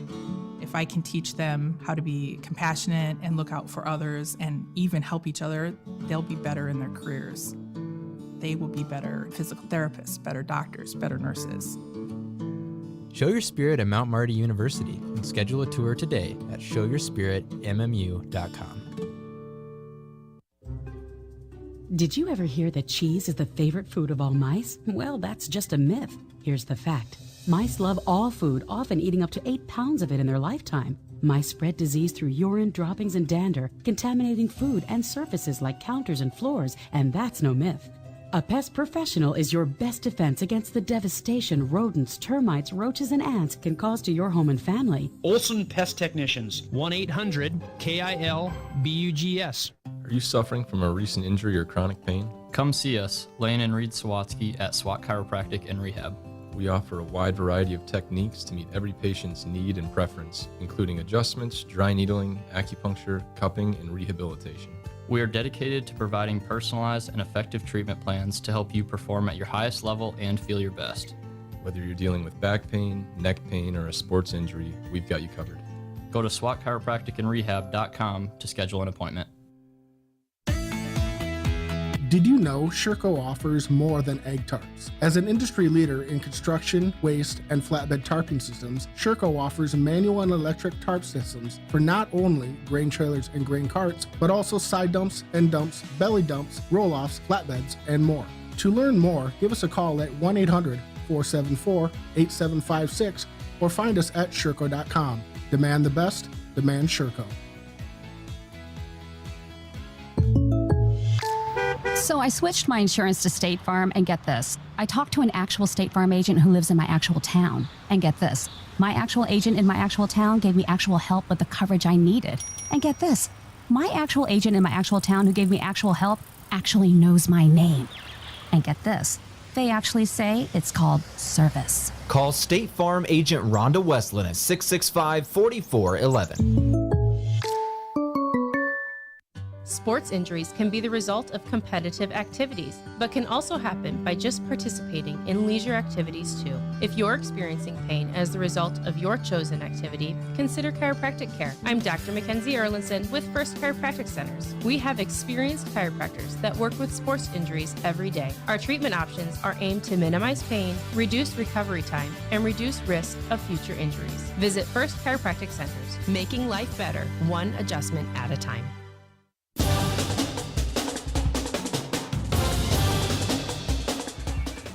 Welcome back in here on KYNT and KYN-TV. I am Brayden Butler. The Gazelles are tied at the half with the Brandon Valley Lynx, 0-0. This halftime report brought to you by Avera, moving health forward. We're live from the broadcast booth, brought to you by Fairfield Inn and Suites and Holiday Inn Express in Yankton. Get great rates and flexible reservation changes by calling the Fairfield by Marriott or Holiday Inn Express Hotel Direct 605-653-2250. Take a look at your out-of-town scoreboard. We have a couple more finals to announce. The winner of this game knows where they will go next week. It is Rapid City Stevens, who took a 5-0 win over Brookings today. I was out in Rapids, so the winner of this one will travel to Rapid City on Saturday to take on the number 2 seeded Stevens, but you got to get through this one first. Still tied at 0-0. Our other results from earlier on: Aberdeen Central upset number 3 Pier 1-0. Sioux Falls Roosevelt defeated Spearfish 4-1. And T-Area moved on to the second round with a 5-1 win over Rapid City Central. The only other new update we have outside of Rapid City Stevens is O'Gorman, the 8th seed, taking a 3-0 shutout win over the Sioux Falls Lincoln Patriots. That one putting O'Gorman into the second round. O'Gorman will face the winner of Harrisburg against Watertown. T-Area will face the winner of Sioux Falls, Washington, and Mitchell. That one's going on concurrently to ours. Both games kicked off at 7 p.m. Sioux Falls Roosevelt will play Aberdeen Central in round 2, and Rapid City Stevens will face the winner of this matchup between Yankton and Brandon Valley. Your stat recap for the first half brought to you by Mayor Signs. If it's time to review the look of your business's signage, let Mayor Signs help. They offer all types of signs, including lit, non-lit, digital, and much more. Contact Mayor Signs today on 4th and Broadway in Yankton. No goals to speak of for either team, but a couple saves from both goalkeepers, Elena Monin and Brenna Haas, both sophomores, both working well between the sticks today for their respective teams. Those saves brought to you by Sherco. We need to be sure, make it Sherco. Your second half focus brought to you by Vision Care Associates, where the health of your eyes comes first. They're located at 2701 Fox Run Parkway in Yankton. It's going to be the same as it was heading in. Excuse me there, my apologies. But it's going to be the same as it was heading into this matchup for Yankton. It's capitalizing on opportunities and finishing attacks. There have been some shots on goal. There's also been a couple set pieces, corner kicks, free kicks that haven't ended in the opportunities Yankton has wanted. They will need to capitalize on those opportunities in this second half if they want to win today and go on to the second round to take on the number 2 seeded Rapid City Stevens on Saturday. As your second half focus brought to you by Vision Care Associates. Before we go back to break, thank you to a couple of our sportscaster partners, including the Fox Stop. For all your daily convenience and fuel needs, make a stop at the Fox Stop. Buell's Cleaners for rugs, uniforms, linens, and other cleaning services. Go to Buell's in downtown Yankton. And Explorers Credit Union. Watch the Coaches Show on Saturday morning, sponsored by Explorers Credit Union. They're here to help with a vision of financial empowerment for everyone. Discover the difference at explorerscu.com. We're going to go to break. When we come back, we'll have your second half of action here on KYNT and KYN-TV. Back in 3 minutes with more Yankton Gazelles soccer. At Larry's Heating and Cooling, during the October sale, get a new furnace for $55 a month. Oh, come on, Mr. Announcer. Let's have some enthusiasm. This is a big deal. I mean, a new 96% high-efficiency furnace for as low as $55 per month. The energy savings alone will probably make the payment for you. You're right. That is a big deal. Get a new high energy efficient furnace for only $55 a month during the October sale. Better at Larry's Heating and Cooling, Yankton and Vermilion. Wellness should feel good and taste good. That's why Alani Nu offers a range of delicious energy drinks to support your goals while bringing bright, bold flavors to your daily routine. Whether you want to hit your last rep, beat the competition, or simply balance your hormones, do it all with an Alani Nu energy drink in hand, promising to increase physical performance and boost focus with just 10 calories and no sugar or gluten. Alani Nu energy drinks are a healthy way to fuel your fun. Stock up today. At Elwood Family Dental Care, we treat our patients like family. We have an experienced and extremely caring dental team. We take the time to make sure you understand your oral health and answer any questions you have about your dental treatments. With an office located in the heart of Yankton at 1818 Broadway, we're centrally located for all patients in the area. Whether you need fillings, crowns, or bridges, just a teeth cleaning, or even Botox. Contact Elwood Family Dental Care today. Introducing the perfect match for your Yankton High School sports nights. Ben's Brew Station and KYN-TV. Whether it's a hard spike, exciting goal, or the biggest Friday night football matchup, we're here to ramp up your spirit and bring the video streaming excitement to you. Gather your friends, your family, and tune into the action. Cheer for every moment with the area's biggest Yankton sports fans. Ben's Brew Station is your sideline seat to unforgettable high school sports moments. If KYN-TV is streaming it, it's on at Ben's Brew Station. Here comes pressure. Bailey hit from behind and he's dropped. Nick Gay's his second sack of the day. Presented by Core Trust Bank, the Coyote football team hosts Northern Iowa Saturday, October 12th at 2 o'clock in the Dakota Dome for the annual Dakota Days game. Join the fun. Tickets are available now at goyotes.com. Charles Pierre, here's the 15, cuts back left. He's to the 10, down the sideline 5, runs over a tackler and muscles his way in. Touchdown, South Dakota. Hey Yankton, are you looking to get down and dirty with full-time benefits and great pay? This is Luke from Hydro Maintenance. Come join our maintenance team where every day is something new, from electrical and all the way to hydraulics. We need your hands-on experience and mechanical knowledge. Hydro Maintenance is waiting for you. At Hydro, you will be a part of a bigger story, a story shaped by you. Apply today. Jobs.hydro.com. That's jobs.hydro.com. Search Yankton. KYNT, Yankton, FM 1021 and AM 1450.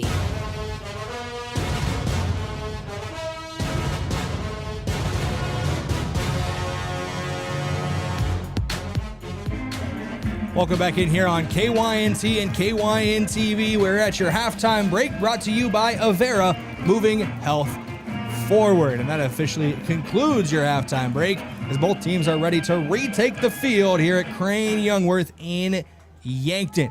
This is the opening round matchup of the Class AA Girls Soccer Playoffs, and the winner of this matchup, whether they know it or not, as it concluded during that first half, will move on to take on Rapid City Stevens on Saturday in Rapid City. The Raiders taking a 5-0 win over Brookings earlier today to move on to the quarterfinals. 0-0 your score. The two teams switch sides. The Gazelles move left to right on your screen as you watch it on KYN-TV. As you listen on KYNT, they will move left to right as well on however you choose to listen. Radio, whether it's on the radio in your car, at home, over our listening apps online, mobile app, however you listen. Thank you for listening tonight. I am Brayden Butler, and I'd like to thank you for joining us for Yankton Gazelles Soccer. Avi Seiler to kick off here. She's part of a strike partnership, it looks like, with Ayanna Becker. In the midfield, Jocelyn Elwood, Eleanor Johnson, Cian Tackey, Eden Wolfgram, and Haley Luke. Your defensive back line, Tessa Gillis on the left, Chloe Foote in the middle, Carly Chop on the right.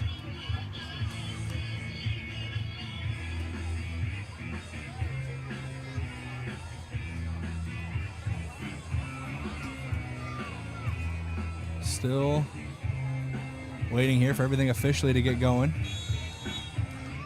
And now we're underway. Kickoff goes to Eden Wolfgram. Wolfgram will play it back to Chop. Moving left to right. Their own side of the 50 right now are the Gazelles. Pass goes to Tackey, but can't control it out of play.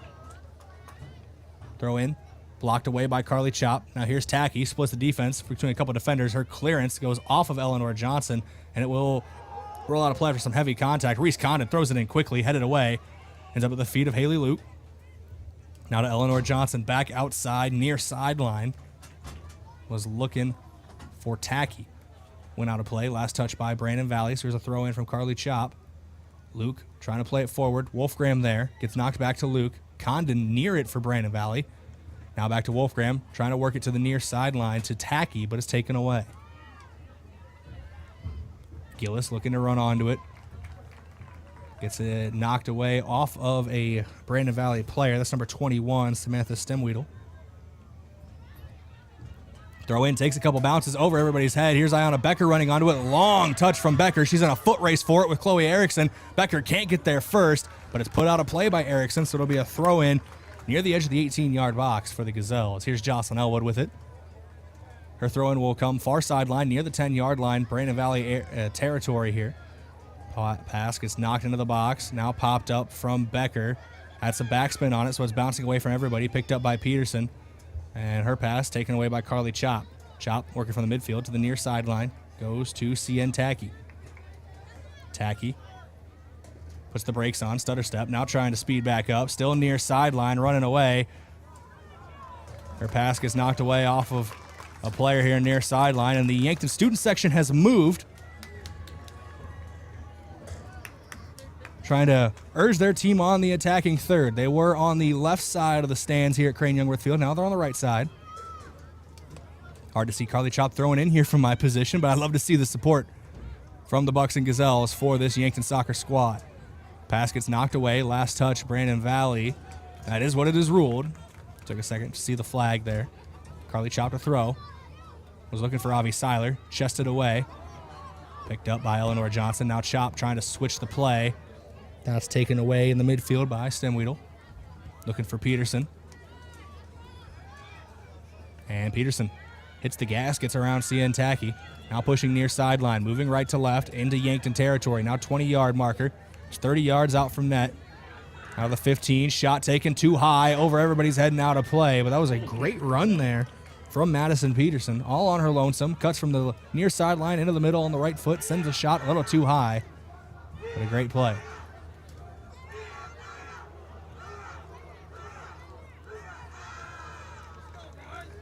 Ball gets played far sideline. Goes to Eden Wolfgram. Now back to Elwood. Back to Wolfgram. Working in front of the benches now are the Gazelles on that far sideline. They play it back to Tessa Gillis. Yankton sometimes overloads that left side of the formation with Wolfgram working as a midfielder, tending to drift out wide to the left. Brandon Valley had it for a moment, but was knocked away. Now back in possession of the Lynx. It's Peterson. She goes to Condon. Condon has a couple defenders on her. She lays it off back to Peterson. Shot taken wide to the left. Monin had the goal covered. Goal kick for the Gazelles here and the sophomore Elena Monin. 36 minutes, 16 seconds to go in this second half of play. Your second half brought to you by First Chiropractic Center, Truxedo, Vision Care Associates, and FNBO.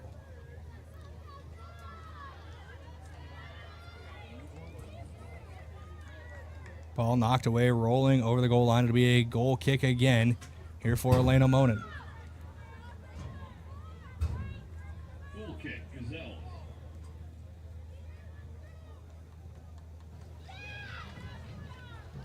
Goal kick bouncing near the 40-yard marker on Yankton's half of the field. Ball gets taken away momentarily, but picked back up by the Gazelles. Here's Tacky inside looking for Seiler. Pass gets by Seiler, actually going to Becker, and Becker gets tangled up there with Reagan Lunstra, and they're going to whistle Becker on the infraction.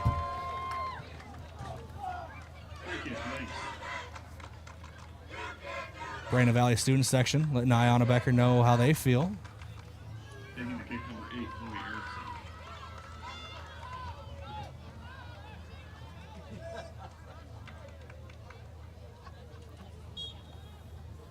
Still tied up at 0 here. Just over 35 minutes to play in this one. Free kick by Chloe Erickson. Booted downfield. Bouncing ball near Reese Condon. Picked up by Condon. Edge of the 18. Wolfgram tried to get a piece of it. Condon falls to the turf as she boots it with the right foot wide to the right out of play off the fence. Goal kick, Gazelles. No whistle blowing against the Gazelles there. So here is a goal kick for Elena Monin. She takes it quickly. Bounces near the 36-yard line on Yankton's half of the field. Now popped up by Brandon Valley, brought down by Reese Condon. She's in a battle with Eden Wolfgram. Wolfgram was falling to the turf, brought Condon down with her. That is an infraction against Yankton. Free kick given to the Lynx. Taking the kick, Chloe Erickson.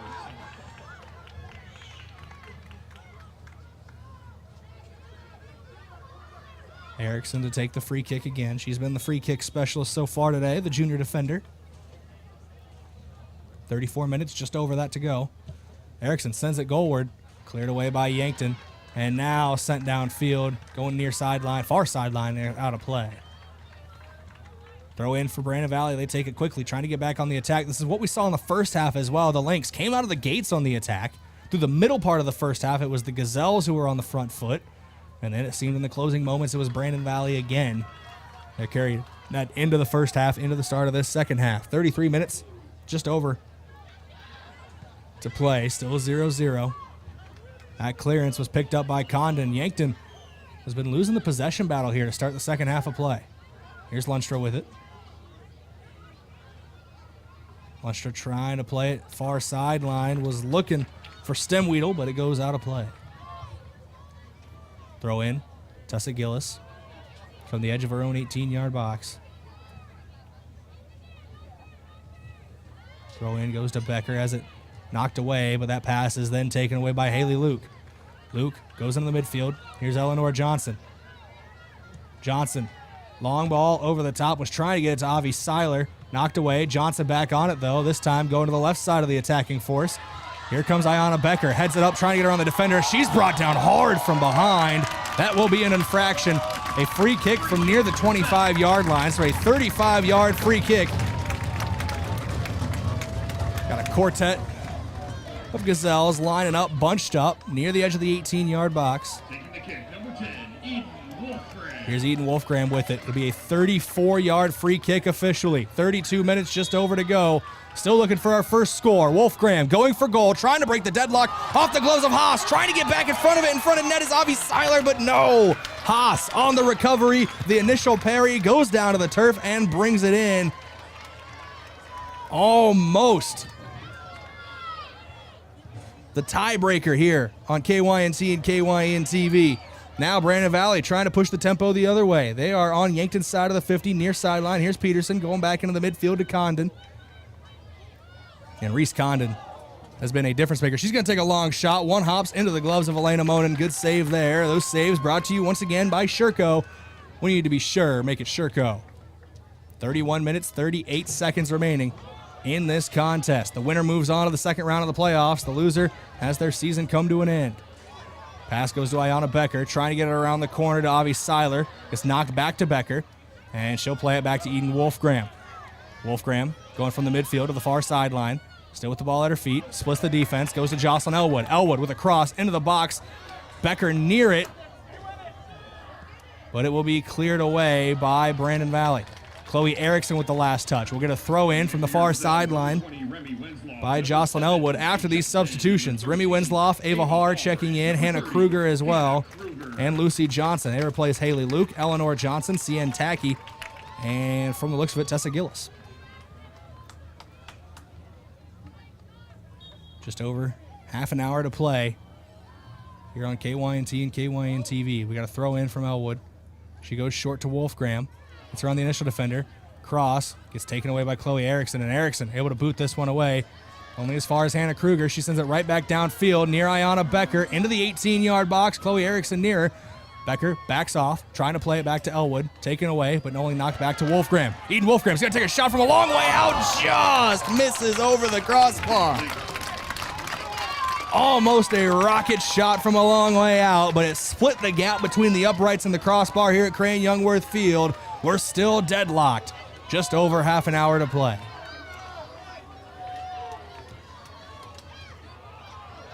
Goal kick gets taken away by Avi Seiler.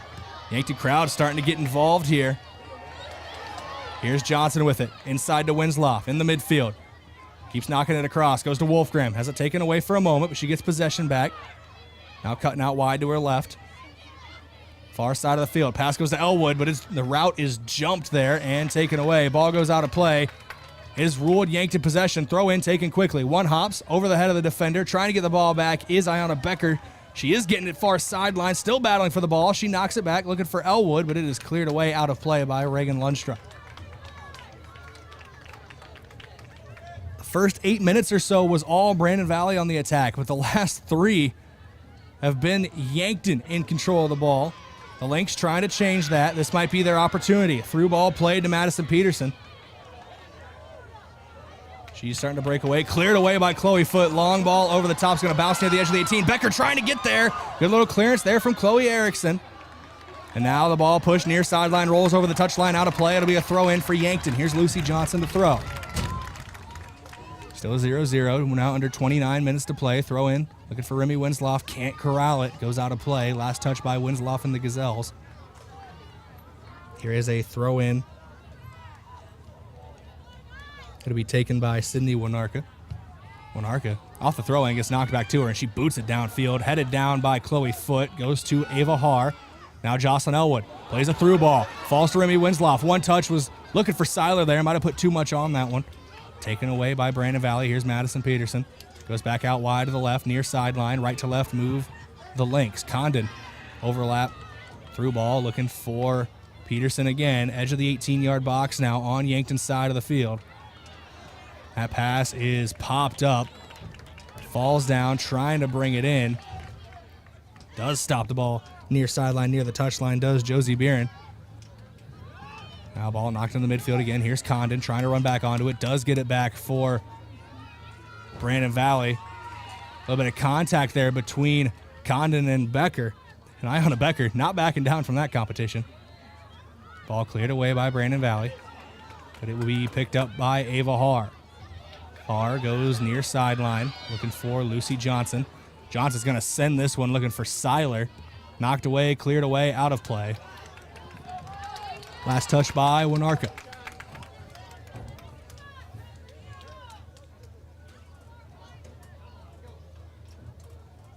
Johnson pump fakes the initial throw. Now goes, has it headed away, but she picks up her own pass off the header. Knocked on a play by Peterson. Now to be Carly Chop to throw. Chop looking for Seiler. Knocked away, heavy contact, no whistle. That was Julia Ask who cleared it away. Throw in from Carly Chop, headed away by the Lynx. Picked up by Ava Haar. Was trying to work it back to Chop there. Now it goes to Katie Brown. Chop working for that ball back, wins that ball back, and knocked out a play by Brown. Yankton ball, Carly Chop, quick throw in, looking for Seiler. Ask gets the initial touch to it. As Julia Ask, who knocks it downfield and eventually goes out of play. That pass gets played. It's going to be rolling across the 18-yard box. Trying to get there is Jocelyn Elwood, able to switch play on the Gazelles. Pass from Elwood goes off of, I believe that's Bills, and out of play. So a quick throw in, goes to Ayanna Becker, headed down, now cleared away by Brandon Valley. Carly Chop's going to be the first one to it, though, for Yankton. Chop, near sideline, going to Lucy Johnson. Too much out of play. Throw in here for Brandon Valley. We're getting some substitutions for the Lynx. Tied at 0, right around 26 minutes to play. Kyra Weiss checking in, as well as Corey Groen. They are replacing Reagan Lunstra and Josie Beering.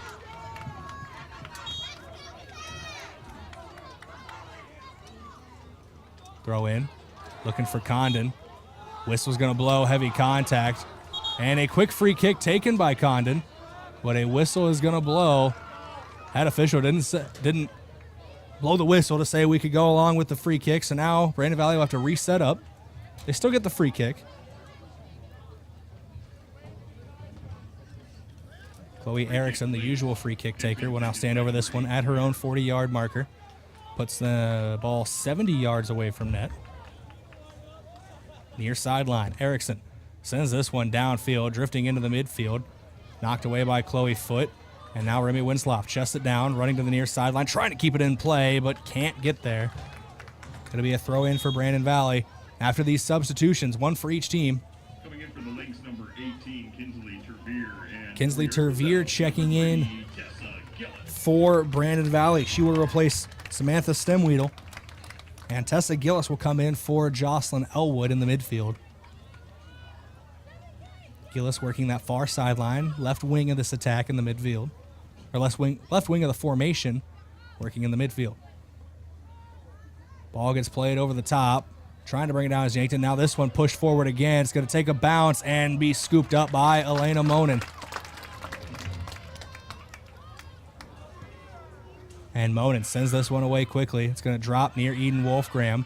Gillis trying to pick it up, gets it around the initial defender, taken away. Wolfgram battling for the ball back. She gets tangled up and brings down Kyra Weiss.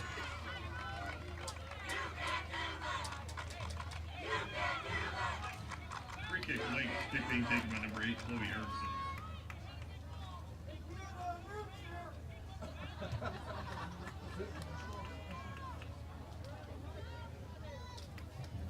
Free kick going to be taken near the 44-yard marker on Yankton's side of the field. Just under 24 minutes to play. Free kick sent in near the edge of the 18. Knocked down by Katie Brown. Now in the 18-yard box. Here's Peterson with it. She's guarded closely by Hannah Kruger. Tessa Gillis there as well. Cross. Dangerous spot in front of net. Cleared up out of play. Last touch. No, actually, it wasn't a clearance. It was a shot that was taken that went over the crossbar and out of play. Goal kick taken quickly for Yankton. Whistle's going to blow. There's a player down right now for Brandon Valley.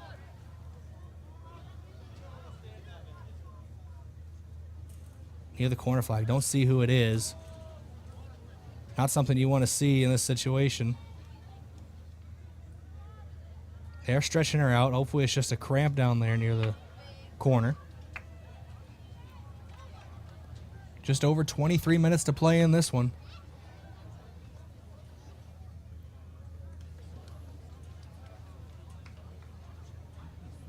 While they work on the injured player, we're going to go to break here on KYNT and KYN-TV. We're going to take just a quick break. We'll be back in 30 seconds. Still tied at 0-0, Yankton Gazelles and Brandon Valley Lynx back in. Never mind, they're getting her back to her feet. We're not going to break. I take that back. Took too much time to get to the break, and in the end it works out well. Still trying to see exactly who that is on the far sideline. This is why I need to invest in a pair of binoculars.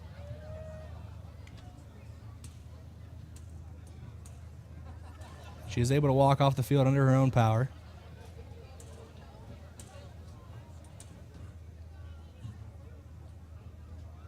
Looks like that is number 20 on her back. That'd be Madison Peterson. She's not out there on the field anymore, so that would add up. Here's a goal kick for Elena Monin. And that goes out of play. And the goal kick actually hit off the back of a coach or a staff member who's helping Peterson stretch out right now. Wasn't intentional, but still an interesting situation. Winslow wins the ball back for Yankton, trying to push the tempo downfield. Avi Seiler still trying to win the ball back for Yankton. Now taken away by Brandon Valley. That clearance only goes as far as Carly Chop, knocked out of play. Last touch by the Lynx. Chop to throw in quickly. She got Avi Seiler in her sights. That pass is taken away, though. Good defense there by Kinsley Tervier. Taken back away by Ava Haar. Haar with the through ball. Becker's near it, but it is cleared away by Chloe Erickson before anybody can do anything with it. Headed down by Chloe Foote. Trying to keep the possession for Yankton, but Tervier takes it away for Brandon Valley. Back at the feet of Eden Wolfgram. It's Yankton ball again on their own half of the 50. Near their own 40-yard line. As a slide tackle thrown in there from behind, and it takes down Eden Wolfgram. That will be a whistle against Reese Condon and will lead to a free kick for the Gazelles. Chloe Foote to take it from her own 40-yard line. She runs up, boots this one downfield. It's going to one-hop, get past the defender. Ayana Becker, I believe, took a touch to it to get it around the defender, but it's rolling away from everybody, and it will not... Oh, it will roll out of play. Tessa Gillis was trying to get there, but a body block thrown on the far sideline. Leads to it going out of play. Last touch, Yankton. We have some substitutions for both teams. Austin Nelson checking in, the freshman. She replaces Reese Condon. Eleanor Johnson, Haley Luke, Eleanor Johnson, Haley Luke, Jocelyn Elwood, and Cien Tacky all checking back in. So I believe this is the starting 11 on the field now. Outside of Tessa Gillis, Hannah Kruger is in instead. Otherwise, it is the starters for Yankton back on the field. Far sideline trying to get around the defender as Eden Wolfgram has the pass taken away. Now it's Brandon Valley moving right to left.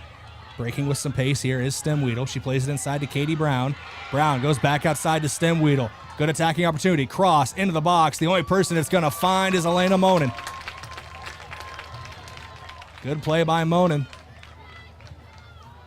Saving another goal-scoring opportunity. We're at under 21 minutes to play. Still tied at 0. Ayana Becker trying to be the one that changes things, or at least to pull the strings. Ball gets played through, looking for Avi Seiler, booted away. Brought down near Eleanor Johnson. It will be brought in by Carly Chop. Chop trying to keep it in the field of play. Goes off the foot and out of play, though. Throw in near sideline, near the 50-yard marker for Brandon Valley. It'll be Sydney Winarka. Throw in. Goes to Austin Nelson. Back to Winarka. Over the top. Through ball. Looking for Katie Brown. Rolling into the 18. Scooped up by Elena Monin.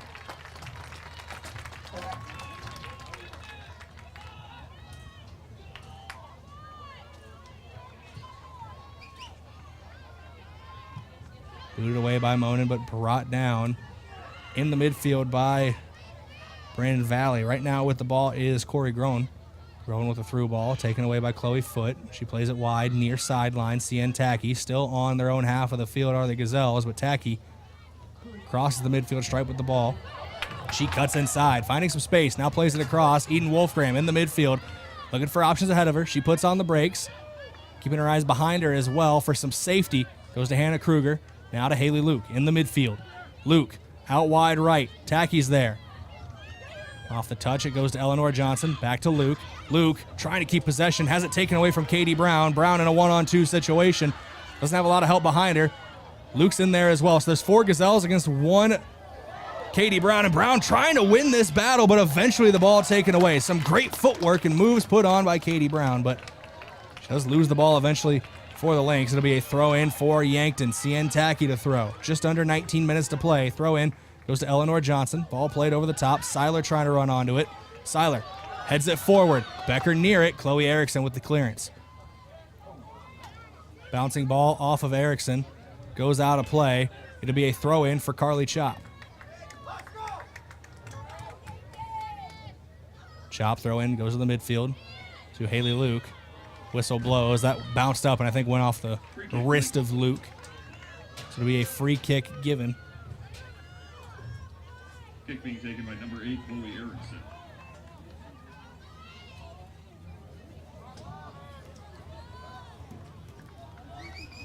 Erickson to throw. Erickson to kick, excuse me. It's a free kick, not a throw in. Free kick gets taken away by Yankton. Ball gets pushed near sideline, over the touchline, and out of play. It'll be a throw in now for Brandon Valley after the substitution. 24, Faith Van Voorst checking in. She's going to replace Katie Brown up top. Still 0-0, 17:45 to go.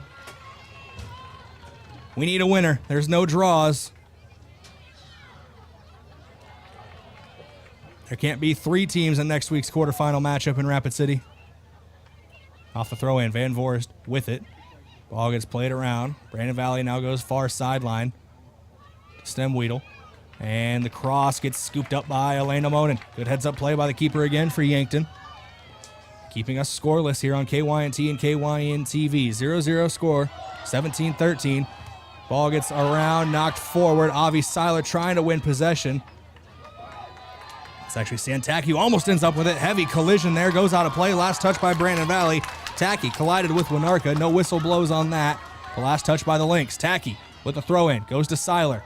Takes a touch. Tries to get into some open space. Does get some open space. Cross into the box. Nobody's there initially, but the clearance falling back in a dangerous spot. Now trying to push it out of play. Goes off the back heel of Ciantacchi, and a whistle blows. I'm going to say infraction against Yankton, so we're going to get a free kick from the edge of their own box for Brandon Valley. It's Chloe Erickson to take it again. Right around 16 and change remaining. And that free kick is bouncing away from everybody. Top spin, pulls it out of play, so Carly Chop will throw this one in.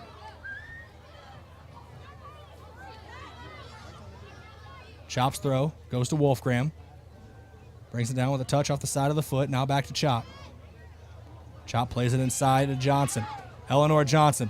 Pass to Seiler. Tries to get around the defender. Knocked away. Wolfgram trying to win the ball back, but it's possession Brandon Valley. Seiler runs in there as well. Ball gets played forward. Picked up by Chloe Foote. Her pass. Looking for Seiler. Taken away again by Brandon Valley, but taken right back by Eleanor Johnson. She goes to Eden Wolfgram. Has some options in front of her. Wolfgram slows the tempo a little bit. Goes to Jocelyn Elwood. Far sideline. Ball near the midfield stripe now as it's played back to Kruger. Back to Elwood. It's in Brandon Valley territory. Crossing the 30-yard line, now goes Jocelyn Elwood. She's closed down on from behind and knocked out of play. That's Samantha Stemweedle. Last touch by Brandon Valley. Throw in, taken. Goes to Ayanna Becker. Headed up. It's into the box. It's bouncing away, but it's cleared away. Here's Haley Luke. Another pass. Edge of the box again, but knocked away again. Only as far as Eden Wolfgram. She goes far sideline near the 20-yard marker. Pass gets played. Edge of the 18. Was looking for Avi Seiler, but it's knocked away from her. Far sideline now. Ball cleared away for Brandon Valley. 15 minutes to play, right around it. 80-minute match comes down to a quarter of an hour, still scoreless. Here's Ciantacchi near sideline. Ball knocked away, out of play by Kinsley Tervier.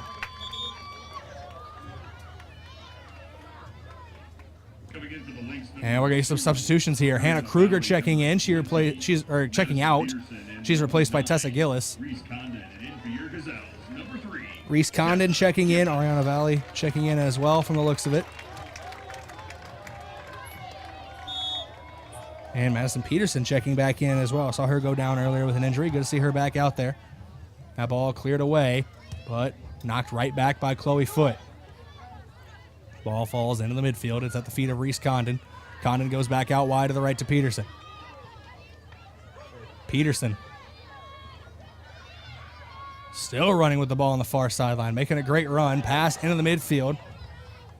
Gets worked around to Reese Condon. Condon goes back to Nelson. Ball pushed downfield. It's into the box for Yankton. Carly Chop near it, throwing some body blocks. Last touch by Brandon Valley, and it'll go out of play over the goal line. No, it's ruled last touch by Yankton. It'll be a corner.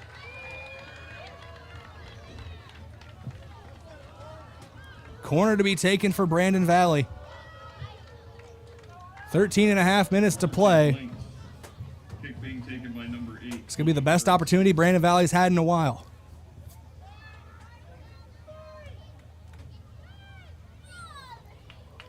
Be a right foot kick on the swing, so it should, in theory, swing in towards goal.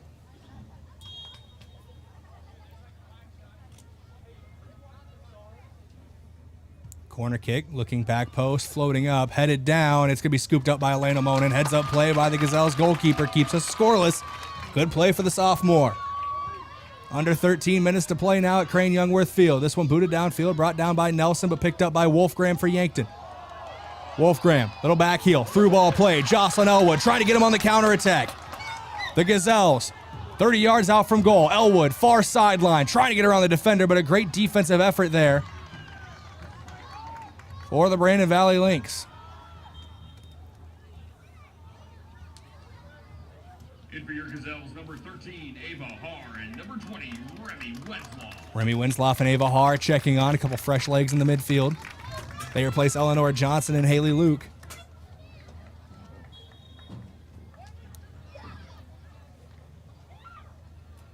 Short throw in, goes to Becker.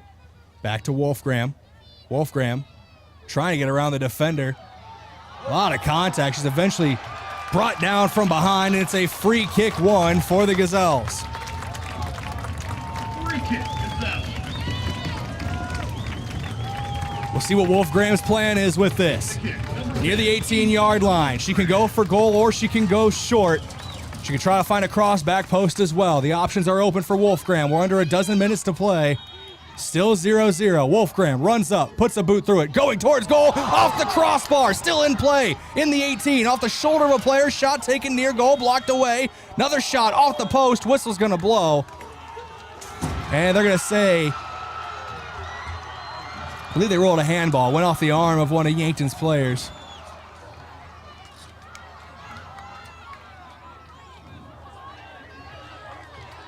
It's a high-pressure situation. Brandon Valley comes out unscathed. Now they're trying to turn the tempo the other direction. We got just over 11 minutes to play. Ball rolling far sideline, over the touchline, out of play. We got to throw in for the Gazelles. They're wanting them to hurry. Still a lot of time, but the pressure's on. Momentum's in favor of Yankton. They need to capitalize. Wolfgram plays it back to Gillis. Gillis goes to Elwood. Now to Wolfgram. Back out to Elwood on the one touch. Taken away. Good defense there from Brandon Valley. But the pass is taken right back by Carly Chop. Chop goes out wide looking for Cien Tacky. With a long touch back inside goes to Chloe Foote. Foote over the top. It's going to bounce. Head near Avi Seiler. Seiler was trying to get the touch to go forward to get it around the defender. Got too much towards the sideline and out of play.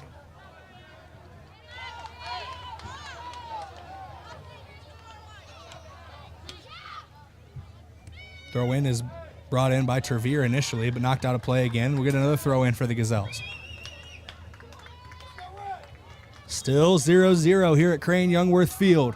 Coming in for the Lynx, number 12, Marley Alexander, number 13, Shaylee Arredondo, and number 22, Katie Brown. Katie Brown, Shaylee Arredondo, and Marley Alexander all checking in for the Lynx. Lucy Johnson checking in for the Gazelles. She goes out wide, near side of the formation. That's the right side of the formation for their Yankton Gazelles. Throw in, goes to Reese Condon. Through ball played. Katie Brown, she's got fresh legs. She's just checked in. She's one-on-one cross into the middle, scooped up by Elena Monin. Good defense again from the goalkeeper. We're in single digits remaining on the clock.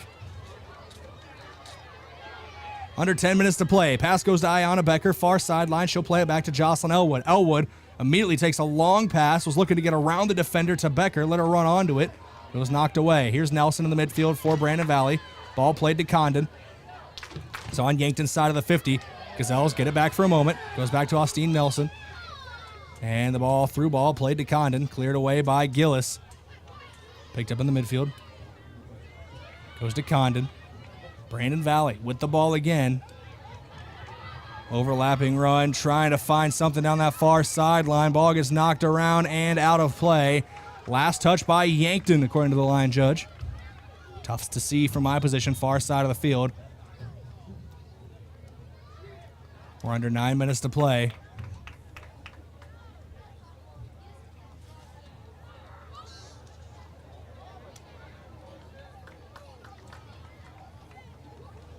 Goal kick, Gazelles.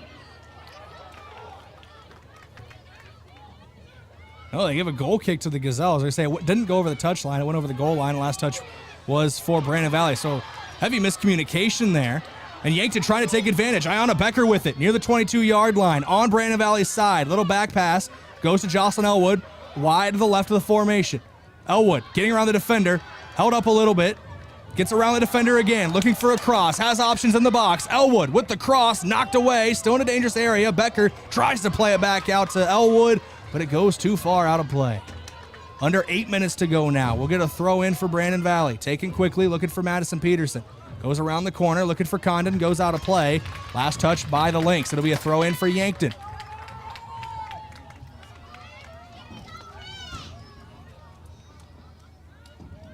Throw in taken. Bouncing near the box. Wolfgram back to Elwood. Cross into the box, looking for Avi Seiler, but cleared away. Good defense once again by the Lynx. Goes as far as Ava Haar. Brought down. Pass into the box. Ayanna Becker trying to settle herself. Pops it up. Hey, Remy Winsloff is there as well as Avi Seiler. Falls to Lucy Johnson as well. Edge of the 18. Johnson trying to get back onto it. Whistle blows. And it's against Yankton. The crowd does not like it, especially that Yankton student section who's right near the play. It's a free kick for Brandon Valley.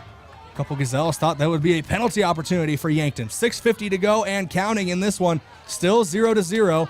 Ball gets played to Wolfgram. Stuck her foot out trying to corral the pass, but ends up getting past her. Able to win it back, though, is Eden Wolfgram. Far sideline. Guarded closely. She puts the brakes on. Trying to back into the defender. Now go around her. Wolfgram goes down hard. No whistles blow. Yankton trying to maintain possession. Ball popped up. Ava Haar with it near Reese Condon. Both of them battling for the ball. Remy Winsloff gets in there as well. And they're going to whistle against Reese Condon. She grabbed a hold of the left arm of Remy Winsloff. So it'll be a free kick for the Gazelles, and they're letting Chloe Foote move it up about 7 or 8 yards. Chloe Foote, just over 6 to play. From the 47-yard line, is going to send this one into the box. Ayanna Becker's there. High bouncing ball. Becker trying to control it. Far side of the field. Plays it back to Elwood. Cross into the box. Near Seiler. Knocked up. Dangerous area. Bouncing away. Here's Lucy Johnson on it. Going near sideline now. Still on the edge of the 18-yard box. Johnson takes a touch around the defender. Goes too far. Out of play. Over the touchline. It is a throw-in for Brandon Valley. Coming in for the Lynx, number 14, Sydney Winurka, and number 18, Kinsley Tervier. Kinsley Tervier and Sydney Winurka checking in for Brandon Valley, and it's Sientaki checking in for the Gazelles.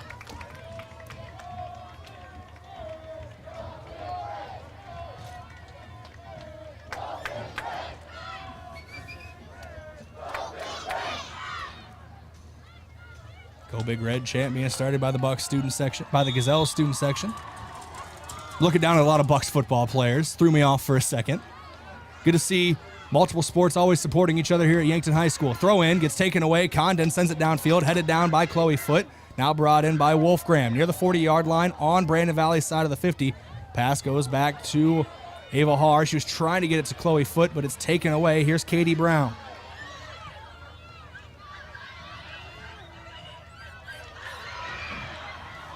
This one into the 18, knocked away, shot taken, it's saved by Elena Monin. Good save from Monin. Keeping us scoreless, 1 under 5 to play, 4:23 now and counting. Becker trying to get onto this one, knocked away. It's picked up by Sientaki, far side, plays it off to Eden Wolfgram. Wolfgram, hearing the footsteps behind her, slows her pace a little bit, trying to survey the scene. Wolfgram still far sideline. It's the ball roll around the defender. Now a cross goes through the legs of one defender. Avi Seiler was there, but it's cleared away. Whistle blows. Heavy contact goes against Yankton. It'll be a free kick for the Brandon Valley Lynx. From inside their own box. Free kick, Lynx. 3:44 to play. Time still ticking down for both teams to end this one in regulation. Ball going near sideline. Trying to win it back was Remy Winslow. Heavy contact there, and the whistle will blow. We'll get a free kick to Brandon Valley. Free kick, Lynx.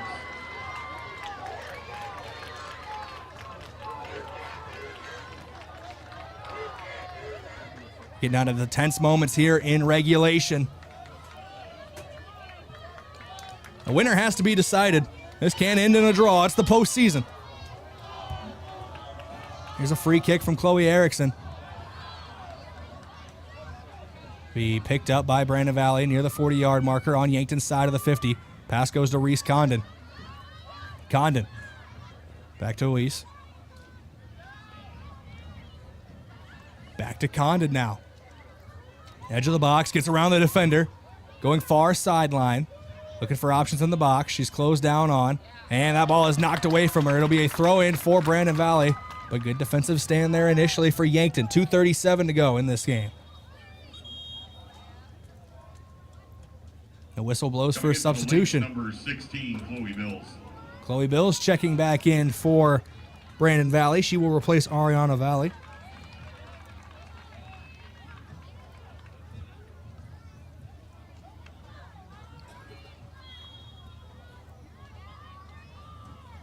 Throw in taken, goes into the box. Popped up, out of play, over the goal line. It'll be a corner kick for Brandon Valley with 2 minutes and 22 seconds. Still counting down. It's a dangerous situation for Yankton's defense.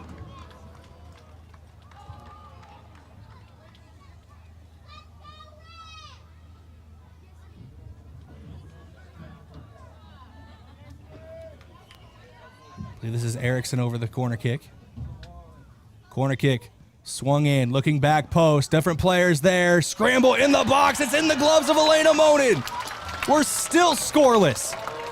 Even after the set piece, under 2 minutes to go, Yankton got to get out on that front foot. Long distribution from Monin. Headed down by Becker. Goes to Seiler. Cuts inside, splits the gap, but it's taken away. Now Brandon Valley ball again near the midfield stripe. Remy Winslow chasing that ball down, showing the effort off. Gets an errant pass. Taken away by Eden Wolfgram. Goes to Lucy Johnson. Back to Wolfgram. Going near sideline. Wolfgram being patient with the ball. We are under 90 seconds to play. Wolfgram still with it. Near the Brandon Valley 40-yard line. Goes to Ava Haar. Haar out wide left. Cien Tacky. Pass goes through the legs, but it clips off the side of Reese Condon. Condon with the ball. We're under 60 seconds to play. Brandon Valley trying to form the last attack. Winslow throws a boot in there, trying to get the ball back for Yankton. There's Weiss with it. Taking their time are the Lynx.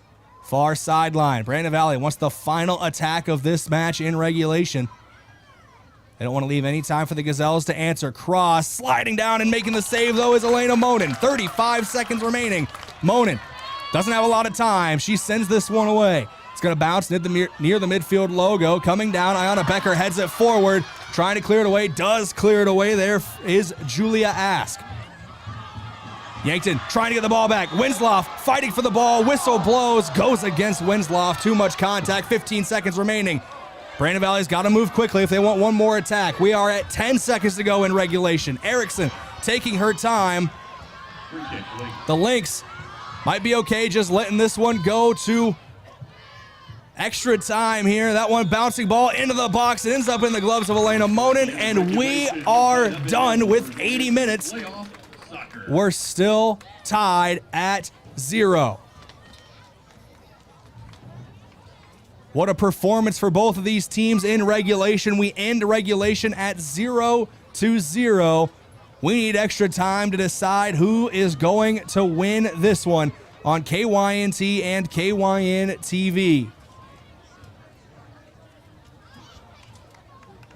There will be an extra period. Not sure how much time they will give them between right now and this extra period here. There are 10 minutes on the clock. Fans, the overtime will consist of 2 10-minute halves, each going the opposite direction after the coin flip. Extra time. This will, as it was announced over the PA system here at Crane-Youngworth Field, it will consist of 2 10-minute halves here for post-season soccer. They will do a coin flip, decide which team's going which direction first. Each team will go each direction. We have 20 more minutes of soccer to play. It is 10-10. We're going to take a quick break here on KYNT and KYN-TV. We'll come back in 2 minutes here with extra time of Yankton Gazelles soccer. Back in 2 minutes. If you think education needs to be a higher priority with your District 18 representatives, how about Harns? I'm Paul Harns, and I'm running for South Dakota House in District 18. I'm a former educator in the Yankton School District, and trust me, I know the importance of education for our kids and keeping the voucher system out of South Dakota education. Vote Paul Harns for District 18 House now by absentee or on November 5th. Paid for by Harns for House. Today's world is changing and you need your general liability plan to change along with it. If you're a business owner, give me, Skylar Sherman with Missouri River Associates a call and let's check your policies. Since you're busy running the business, I'll do all the legwork, so feel free to call, email, or stop down 124 Walnut Street in Yankton. Are you new to Medicare or turning 65 soon? Have you met IRMA? Who's IRMA? IRMA is an additional Medicare tax that comes into play based on your tax filing income. Let's chat today to see if you'll be meeting IRMA in your Medicare future. Missouri River Associates. A new choice for District 18 Senate, Lauren Nelson. This is Lauren Nelson. Our children are the greatest asset and our legacy for the future. As your next state senator, I will be committed to helping every child in District 18 achieve their fullest potential by assuring that state funding targets where your child learns and grows. Vote now or on Election Day, November 5th, for Lauren Nelson, District 18 Senate. Paid for by Lauren Nelson for Senate. Moving is hard work. This is Deb Speck from Vision Real Estate, and I'd like to show you how I can make moving a little easier. From staging your home, providing moving boxes, and the use of our enclosed courtesy trailer, to the behind-the-scenes marketing, attention to detail, you can rest easy knowing you have an experienced professional working for you. Call me, Deb Speck, at 605-664-5555.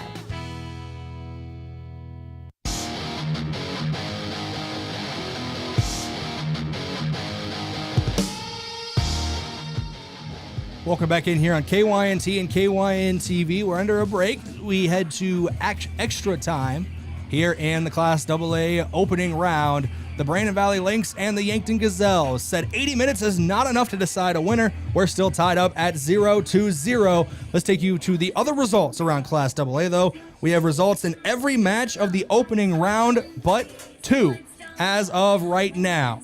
Number 1, Harrisburg defeated number 16, Watertown 5-0. Number 8, O'Gorman defeated number 9, Sioux Falls Lincoln 3-0. Number 4, T Area took a 5-1 win over number 13, Rapid City Central. Sioux Falls, Washington, and Mitchell, no final reported there quite yet. Number 2, Rapid City Stevens took a 5-0 win over number 15, Brookings. Yankton and Brandon Valley going to extra time right in front of us.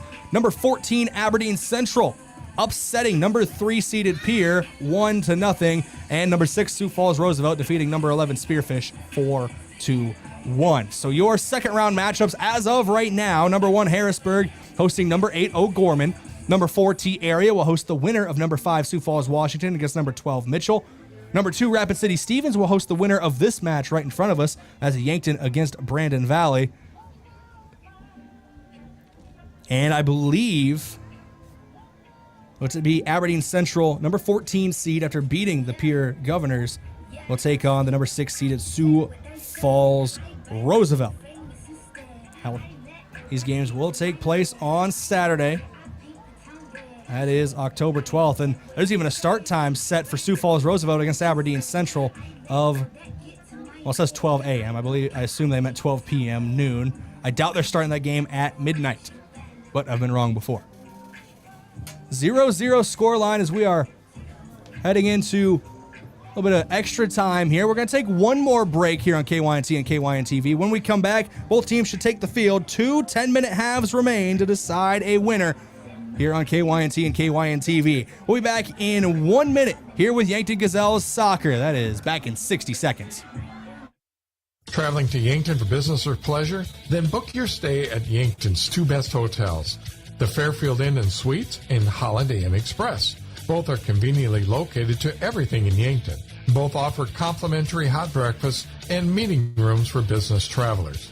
And if you want a great rate and still be able to change your reservation without a hassle, call either hotel direct. The Fairfield and Holiday Inn Express, 2 great hotel choices when visiting or arranging rooms for guests to Yankton.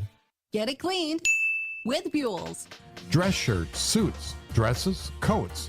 At Buell's, they specialize in dry cleaning and pressing. You can pick it up or even have it delivered. Got a tough stain you're worried about getting out? Leave it to Buell's. They're experts in getting out those nasty stains. Do you wash your own comforter? If you really want it clean, let Buell's do it. Their large-size washers are perfect for comforters. If you need it clean, take it to Buell's. 444 West 3rd, Yankton.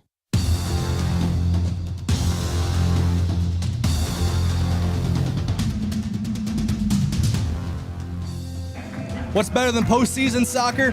Free soccer. We're in extra time. 2 10-minute halves to hopefully decide a winner in this opening round matchup. It's the number 7 seed Yankton Gazelles hosting the number 10 seed Brandon Valley Lynx. The Lynx won the regular season matchup between these two squads 1-0 in Brandon. The Lynx will kick off. They will go left to right to start things here in this first half of extra time. Ball gets played out far sideline, left side of the formation here for Brandon Valley. Katie Brown with the ball has it taken away. A couple different Yankton players were trying to run onto that pass, but a long ball played over the top, bouncing away from everybody. Is going to end up in the gloves of Elena Monin. Under 10 minutes to go in this first half. It's 2 10-minute halves. 20 minutes of extra soccer. Ball gets played to Tessa Gillis. Trying to make a pass near sideline, knocked out a play by Madison Peterson. It will be a throw-in.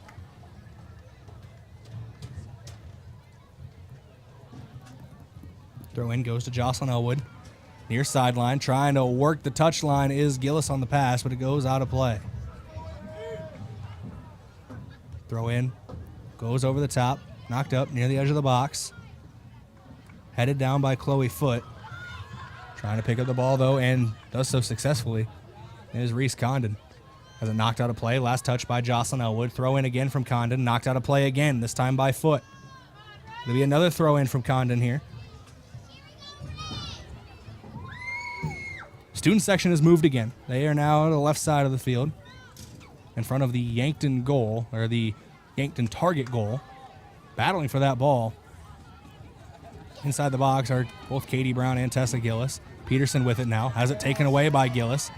Gillis goes outside, left side of the formation to Elwood. She puts the brakes on, now back into the midfield. Wolfgram pops it up, brings it down, back out to Elwood. Near their own 20-yard line right now are the Gazelles. We're at just over 8 minutes to play. Not a lot of time to get an attack going, but still, it's not exactly end of the night scenario quite yet. Elwood to throw. Throw in. Gets around a couple defenders. Iona Becker breaks through some contact, now cuts into the box. Cross was looking for Seiler. Ball gets played back to Becker. She gets knocked down in the box. No whistle blows, no penalty given. It'll stay Brandon Valley possession until it's taken away by Jocelyn Elwood. Cross into the midfield. Headed down, but it's picked up by Eden Wolfgram. Wolfgram puts the brakes on. Back out wide left, Elwood. Gets around the initial defender, still with the ball. Cross taken off the defender, bouncing away. Kept in the field of play. Great defensive recovery there by Brandon Valley. Becker trying to get back onto it for Yankton. Thought that ball was bouncing out of play for a corner. Gets played back to Haley Luke. Now chested down by Eden Wolfgram. Wolfgram steadies herself. Good coverage there from Weiss. Shot taken wide right out of play. I think if Weiss isn't there initially, when Wolfgram initially settles herself, she's sending that one goalward. So good defense there by Brandon Valley. It'll be a goal kick for the Lynx. Just over 7 minutes to play. It's the first half of extra time.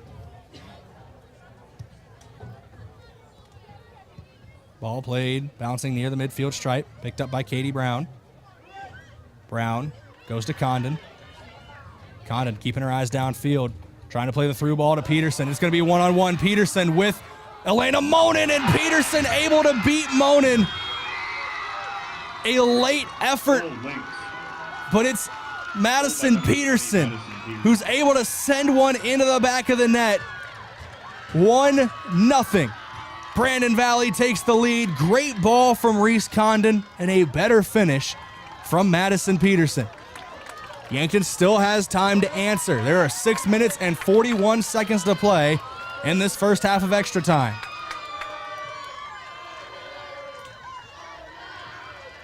This is the scoreline that saw the Gazelles fall in the regular season to this same Brandon Valley squad.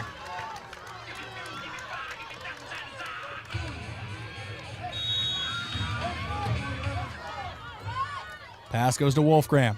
Ball played over the top, brought down, but picked back up by Yankton. Johnson goes over the top, looking for Avi Seiler. A little spin move from Seiler, trying to get around the defender. That is Ask. Seiler still trying to get it back, but it's cleared away by Ask. Ball gets played all the way back to Chloe Foote. Just over 6 minutes to play in this first half of extra time. Wolfgram trying to get it to Becker. Becker loses her footing a little bit, trying to fight for that ball back, but it's cleared up, knocked away, and brought down by Tessa Gillis. Near sideline, near the midfield stripe. Plays it to Jocelyn Elwood. Elwood goes back to Luke in the midfield. Haley Luke trying to switch play. Out wide to the right. That's CN Tacky. Tacky back to Carly Chop. Chop's going to play it to Foote in the defensive backline. Ball taken away for a moment by Katie Brown. Almost a disaster. Still dangerous area for the Lynx. Brown battling for that ball back. Plays it through. She gets brought down. No whistle blows. Tessa Gillis now. Here's Madison Peterson. Peterson, the goal scorer. The difference in this game, shot taken, goes off the back of Gillis and bounces out of play over the goal line. It'll be a corner kick. Brandon Valley looking for a potential dagger. Still plenty of time to play, but when you play 80 minutes of scoreless soccer and the Lynx are able to strike quick in extra time, it is a tough situation. Hannah Kruger, Remy Winslow, and Ava Haar all checking in for the Gazelles.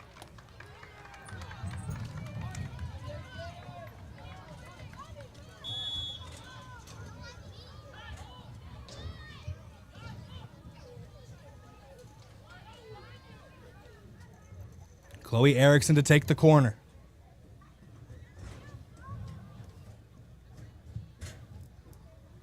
Erickson swings it, going back post, knocked away, still bouncing, and it goes out of play over the goal line. It'll be a goal kick for Elena Monin.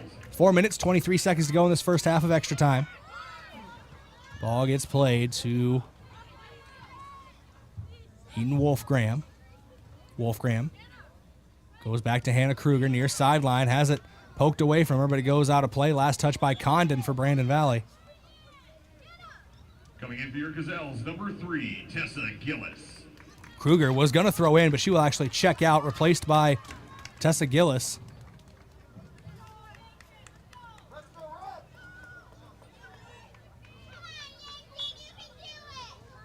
Throw in goes to Jocelyn Elwood. Elwood trying to get around Condon. Does initially, but Condon's able to swing that leg around and actually win the ball back for Brandon Valley. Pass gets played out wide. Left side of the formation goes too wide, out of play over the touchline. We'll get a throw in here from Carly Chop. 3 minutes, 30 seconds to go in this first half of extra time. Chop with the throw, brought down by Ava Haar. Taken away by Brandon Valley and booted downfield. Goes out of play again. We'll get another throw in for Carly Chop here. Chop with the toss, goes to Remy Winslow, chests it down.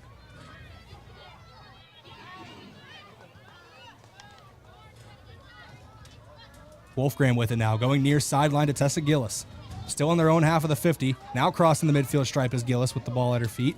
Her pass, looking for Elwood, knocked out of play by Peterson, so it'll be a throw in for Yankton. Gillis to throw, under 3 minutes to play in this first half of extra time. Throw in, brought down and sent out of play by Brandon Valley. Elwood to throw in again. She's looking for Ayanna Becker. Gets past the initial defender, but brought down. And Brandon Valley is able to take possession back.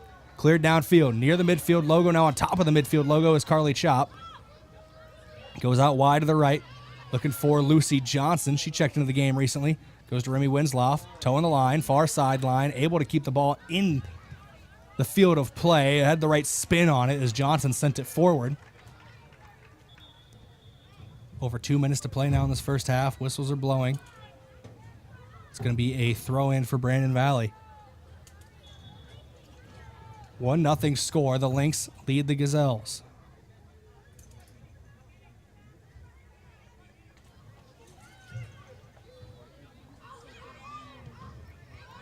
Trying to play that ball down the far sideline. Goes off the back of Carly Chop and out of play. Brandon Valley able to throw in again here. We're under 2 minutes to play in first half of extra time. It's been a fun matchup so far. Brandon Valley taking the 1-goal advantage as Madison Peterson was able to find the back of the net. Now working the ball far sideline. Brandon Valley trying to add to their advantage. Peterson's in the box. Shot taken, sliding, save made. What a stop by Yankton. Another shot taken, long way out, off the gloves of Elena Monin, curls into the top corner of the net. Brandon Valley takes a 2-goal lead here in extra time.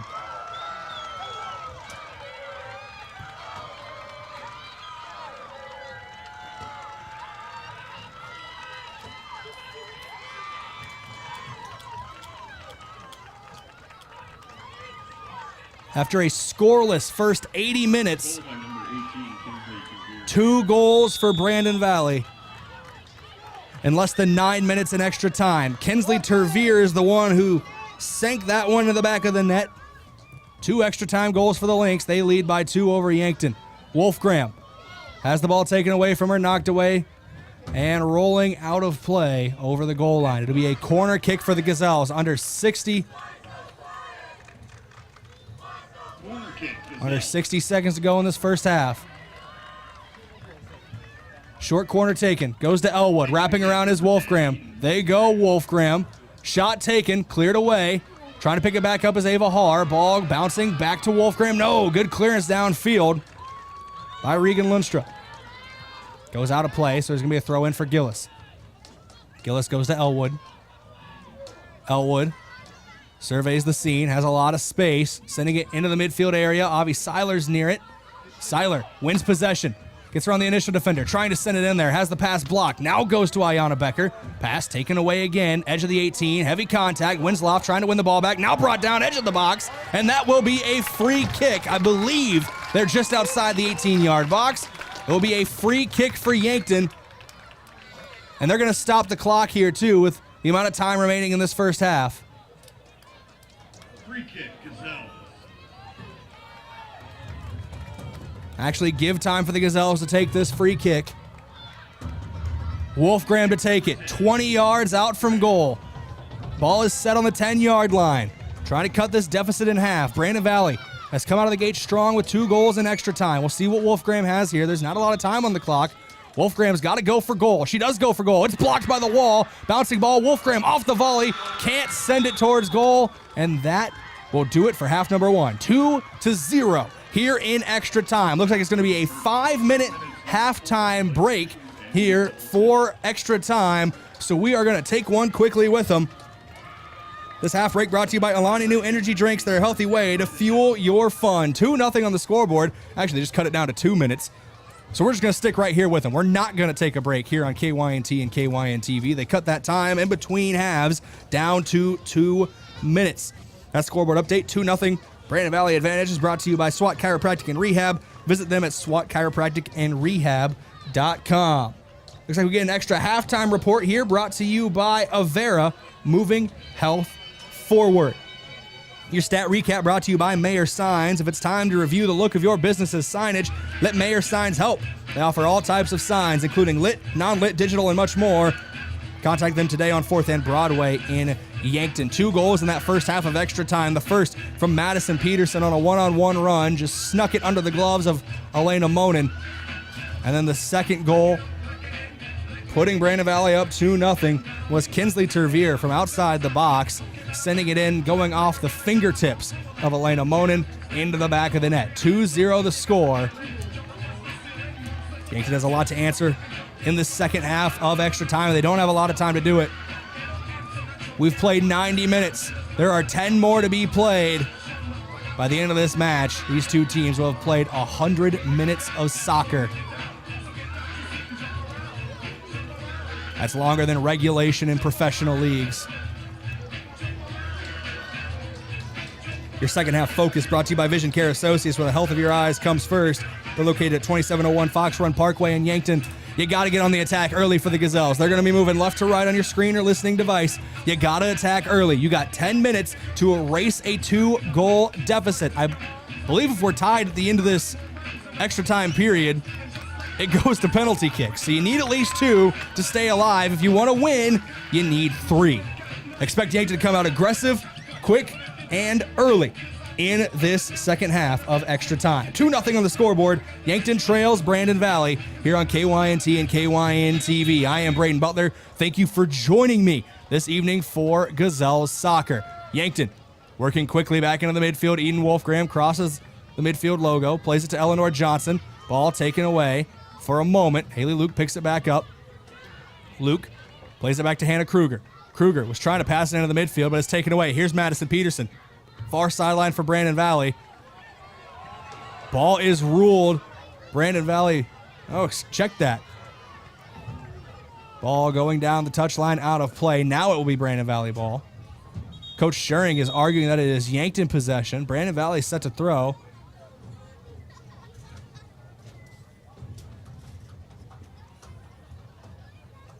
And the clock will stop here as they are trying to figure out whose ball it is. 9:25 on the clock as it is stopped.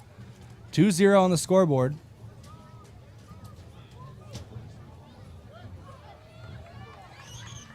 And it will be Yankton to throw. Confusion cleared up. Throw in coming. I believe that's Jocelyn Elwood with it. Far side of the field. Yankton needs to rally back here in the second half. Down 2-0 to Brandon Valley. Throw over the top, looking for Avi Seiler. Gets knocked away. Good clearance from Brandon Valley.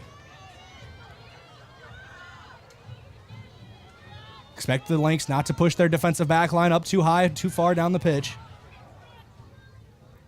They don't need more goals. They just need to make sure Yankton doesn't get 2 in the next 9 minutes. Condon with it. Yankton has to worry about overextending themselves. Peterson trying to get around Chloe Foote. Foote makes the defensive effort, keeps the ball, and does it cleanly as there's no whistle blown. She clears it away downfield, out of play in front of the Yankton bench. It will be a throw-in for Brandon Valley. Here the midfield stripe. Quick throw-in taken for the Lynx. Taken away by Yankton. Elwood with it, far sideline, picked back up by Brandon Valley. Condon, far sideline.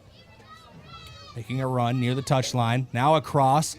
One player in there, off the gloves of Elena Monin, and then booted in. It is now 3-0 for the Brandon Valley Lynx. I didn't see. It was Tervier that was in there for Brandon Valley. I didn't see if it went off of her foot or the foot of a defender. Over the PA, they announced it for Tervier, which would give her a brace. Both goals coming in extra time. And now it's 3-0 Brandon Valley here in the extra period.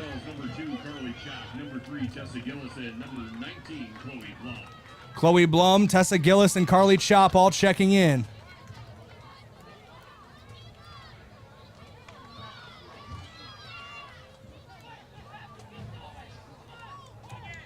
Eight minutes and 21 seconds remain off of the kickoff. Wolfgram looking for options. They got to go downfield in a hurry. Wolfgram doubles back, goes out wide to the right to Tacky. Tacky trying to keep possession. Tervier, who's been a star of extra time. A little physical there with Tacky, but gets the ball away from her. Now to Lustra. Into the midfield to Condon. Condon cuts around some defenders for Yankton. Now pushes the ball out wide to the right. That's Peterson. Peterson already has one goal in extra time. Falls down to a knee, trying to keep that ball in Brandon Valley's possession. Far sideline. That one toes the touchline, but it goes out of play. It will be a throw in here for Brandon Valley. 7 minutes, 37 seconds remain. Yankton trails 3-0 here in extra time.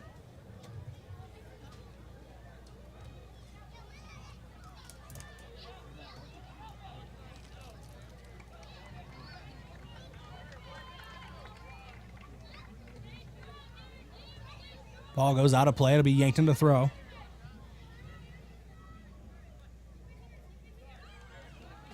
Brandon Valley takes the ball back. It's Condon again. Far sideline. Shot taken. That one goes in and out of the midst of Elena Mona, but she's able to make the save. Those saves brought to you once again by Sherco. We need to be sure, make it Sherco. Ball gets played into the midfield. 6 minutes, 50 seconds, and counting remaining in this one. Yankton trails by 3. They need to tie this thing up. They want to keep playing for their season. It's the opening round of the Class AA playoffs.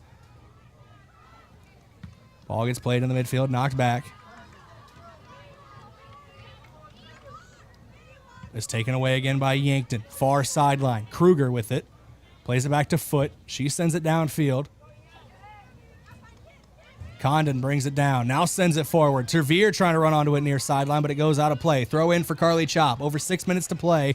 Just over 6 minutes to play. Yankton needs a goal basically every 2 minutes. Sent downfield by Hannah Kruger. Long ball off the head of a Brandon Valley defender. That is Chloe Erickson who headed it down. Bouncing ball, chested down by Condon, taken away by Wolfgram. Yankton back with it in the midfield. Wolfgram cuts inside to her left. Goes to Chloe Blum. Back to Wolfgram. Wolfgram out wide to the right to Carly Chop. Chop. Tried a step over there, I believe, but Tervier is able to take it away. Chop trying to run back on the ball. Tervier with it. Pass taken away by Foot.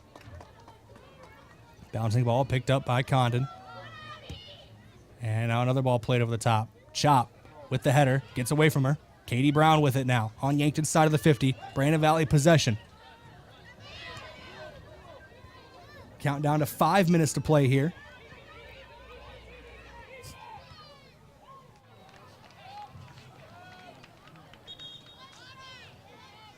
Coming in for the Lynx, number 11, Austin Nelson. And in for your Gazelles, number 28, Emily. Apologies for the pause there. Fly flew into my nose. Not my favorite moment in the booth tonight, that is for sure. We're under 5 minutes to play as the ball went out of play, far sideline. It'll be a throw in for Brandon Valley. 3-0 scoreline.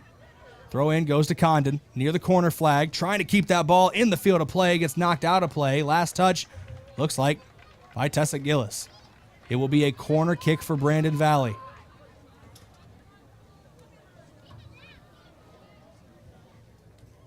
Brandon Valley's had several opportunities at a corner in this one so far, but all their goals have come from the run of play.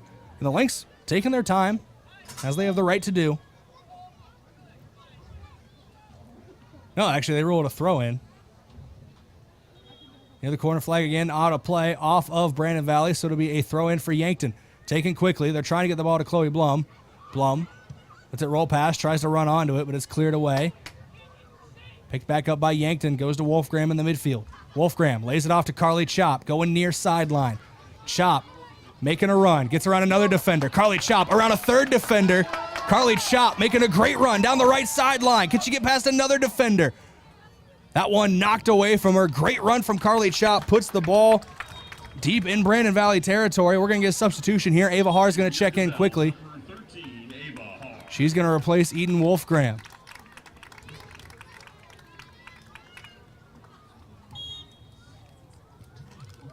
Chop to throw. Throw in was aimed at number 28. That's Emily Tramp, who checked into this game. A lot of tired legs here for both teams. Ball gets taken away. Trying to push it back downfield. Katie Brown had it for a moment, but cleared downfield and out of play by Chloe Foot. Olivia Woods also out there on the field for Yankton, the sophomore.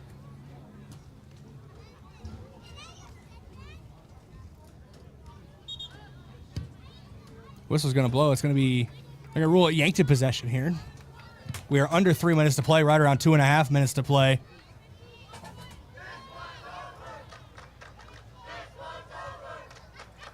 Throw in goes to Eleanor Johnson. Picked up by Haley Luke for a moment. Pass taken away by Weiss and knocked out of play. It's going to go right in front of the Brandon Valley bench. 2 minutes, 13 seconds to play. Yankton trails by 3 here in extra time. Bouncing ball.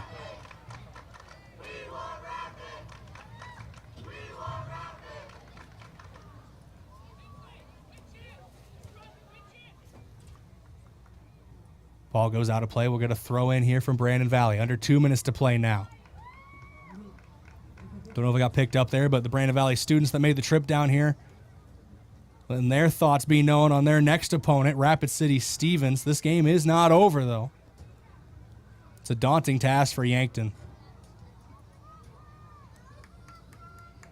3 goals needed in 90 seconds.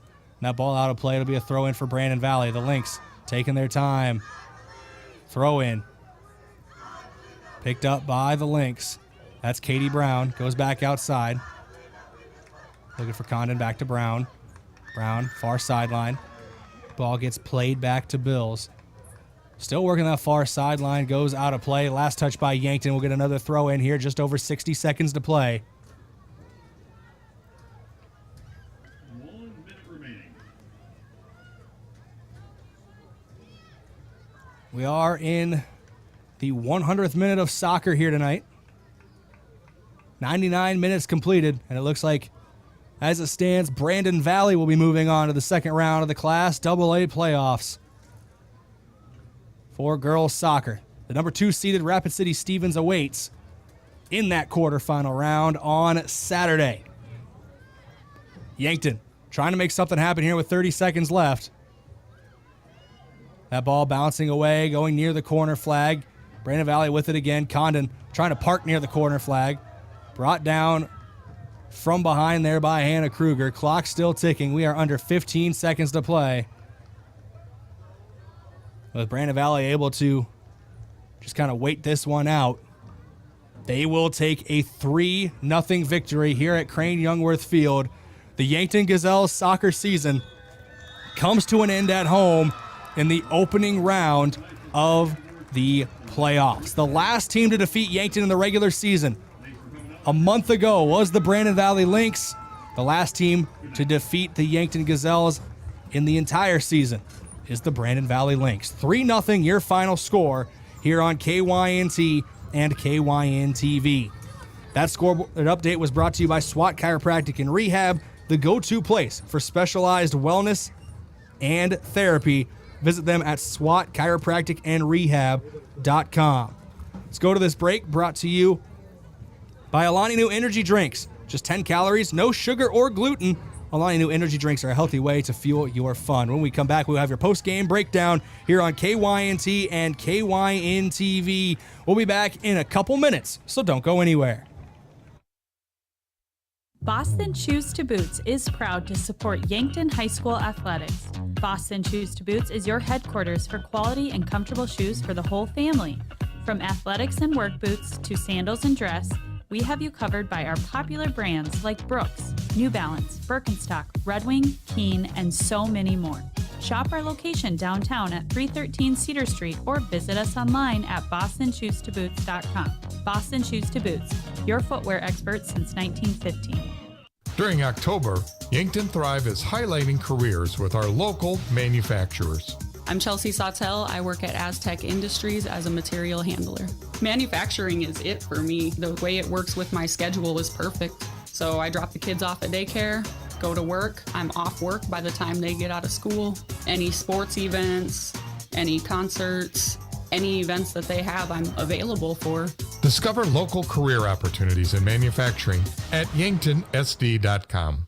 Investing in your home is easier and more fun when you have local choices. This is Cody Miles, owner of Upper Midwest Garage Door. We offer a wide variety of American-made, unique Clopay garage doors, free in-home consultations, a digital preview of the new garage doors on your home, and the expert small-town service you deserve. Get started today with your local independent Clopay dealer, Upper Midwest Garage Door. Give us a call, stop by, or learn more at uppermidwestgaragedoor.com. It's never a good time to find yourself stuck on the side of the road. When you do, call Gary's Towing, your trusted family-owned towing service serving the Yankton area for over 50 years.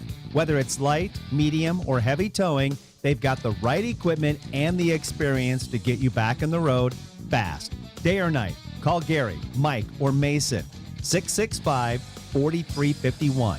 Gary's Towing, where experience means reliability. FM 1021 and AM 1450 KYNT, Yankton. Small businesses are the backbone of our community.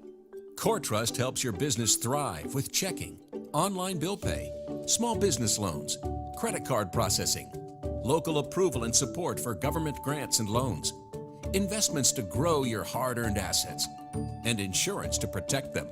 All from CoreTrust, the community bank that's right down the street and everywhere you want us to be. Visit CoreTrustBank.com today. Member FDIC. Imagine paid vacation, sick leave, holidays, and full medical coverage the moment you start a new job. Plus quarterly profit sharing, 5% 401k match, and a company-paid retirement plan. Your first day on the job. With Parker of Yankton, you don't have to imagine, because all these benefits begin day one. We are hiring assemblers, machine operators, material handlers, and line operation techs for both shifts. Don't mind working nights? Enjoy a pay differential of $235. If you're looking to upgrade your career and have day one benefits, apply today at parker.com. Parker, engineering your success. Finding that missing shin guard. Remembering whether it's a home or away game. Getting the right kid to the right playing field on the right day. Why are simple things sometimes so complicated? Thankfully, with auto owners, insurance doesn't have to be one of them. We work with independent agents who keep insurance simple so you can worry about more important things, like not being that fan. Oh, come on, ref. That's simple human sense. Don't gamble, insure with MT&RC Smith Insurance in Yankton, your independent agent for home, business, auto, life, and bonds. Visit mtrcsmithinsurance.com. Sarah Sarda is running for State Senate District 18. Sarah, why are you running? I'm running basically because, to be quite honest, is because I was approached. And I just really felt as if there was an opportunity here for someone to step in and make a difference, to be a representative of Yankton and the local voices. Vote Sarah Sarda for District 18 Senate. Vote today by absentee or on November 5th. Paid for by Sarah Sarda for State Senator.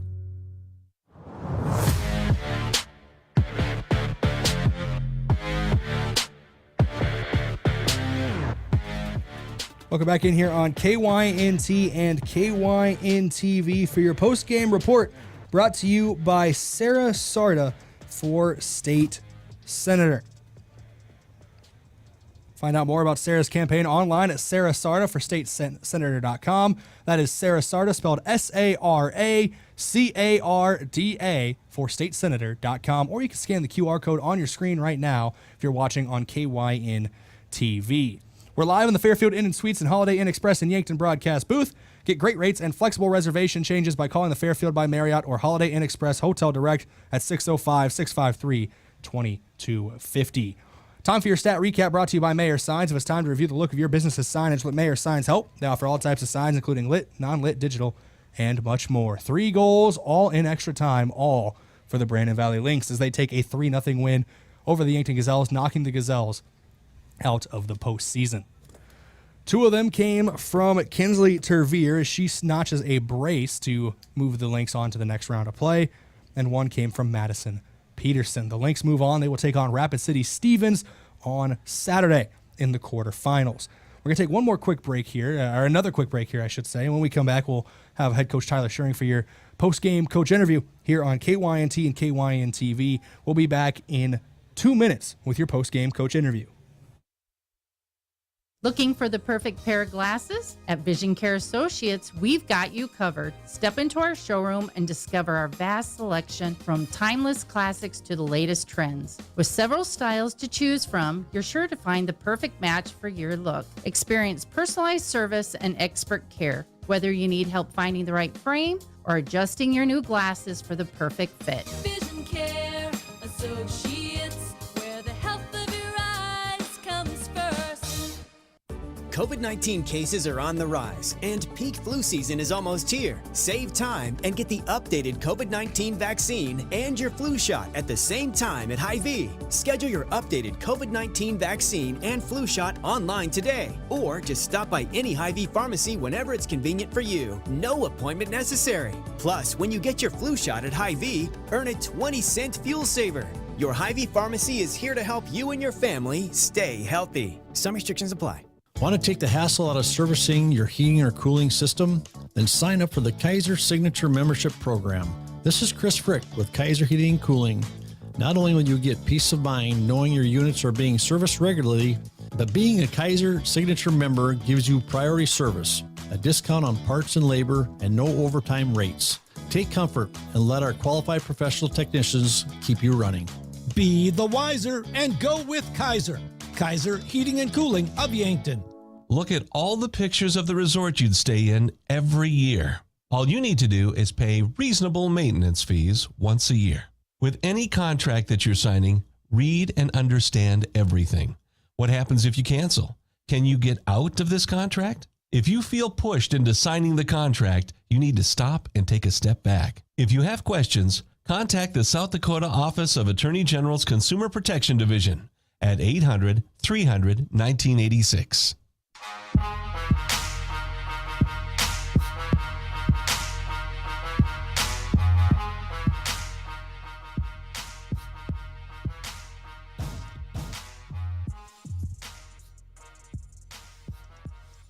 Back here live on your post-game report brought to you by Sarah Sarda for State Senator. It's time for your post-game coach interview brought to you by Rhonda Westland State Farm Insurance. Let Rhonda review your current home, auto, or life insurance to see if she can help you save some money. That's Rhonda Westland State Farm. We bring in head coach Tyler Schuring. Coach, not the way anybody wanted tonight to end. As a season comes to an end with a loss to Brandon Valley in extra time. Your girls played 100 minutes of soccer tonight. That's not easy any day of the week, but it's still tough to see everything come to an end tonight. What are your initial thoughts about how the game went from the touchline? You know, I thought the girls played with a lot of effort tonight. I thought we played a very good first 80 minutes of the game. Played to a draw. We had some opportunities. They had some opportunities. Overall, it was just a lot of good defense between both teams. Just a lot of effort out there. You know, the temperature-wise, it's not that warm, but the humidity, you know, it definitely took a toll on all the players out there. And to have to go into overtime tonight, that was just a tough challenge. Brandon was able to push one through on a counter and, you know, kind of broke things open a little bit there, and we had to start stretching the field a little bit. And once they found the second one, not much you can do there. I got to give credit to Brandon. They played a solid game. They came in with a good game plan. Unfortunately, we just couldn't get it done tonight. Well, the season comes to an end here with a loss, and you got an impressive group of seniors that unfortunately it's the last time they step out there. They do get to end their season in front of their home fans, but those 6 seniors, Carly Chop, Tessa Gillis, Eleanor Johnson, Haley Luke, Chloe Blum, and Chloe Foote. Those are your 6 seniors, all of them. Stepping off, ending their Gazelles careers here at Crane-Youngworth Field. But talk about this senior class a little bit. I know senior class has made a lot of efforts to grow with the team over the last couple of years, and it really felt like just helped build this program back up after the last couple of seasons. Yeah, you know, after a couple of struggles for the last couple of seasons, you know, this senior group really did their part, both as leaders and putting in the work themselves to help gel with this team and, you know, basically say, hey, we want it to be our turn. They definitely put in the work, challenged each other throughout the last, 9-10 months to really improve it individually and as a team. And, I can't say enough just how well they got along with the team. We have a lot of sophomores and juniors out there, but, it was truly one team out there fighting for each other.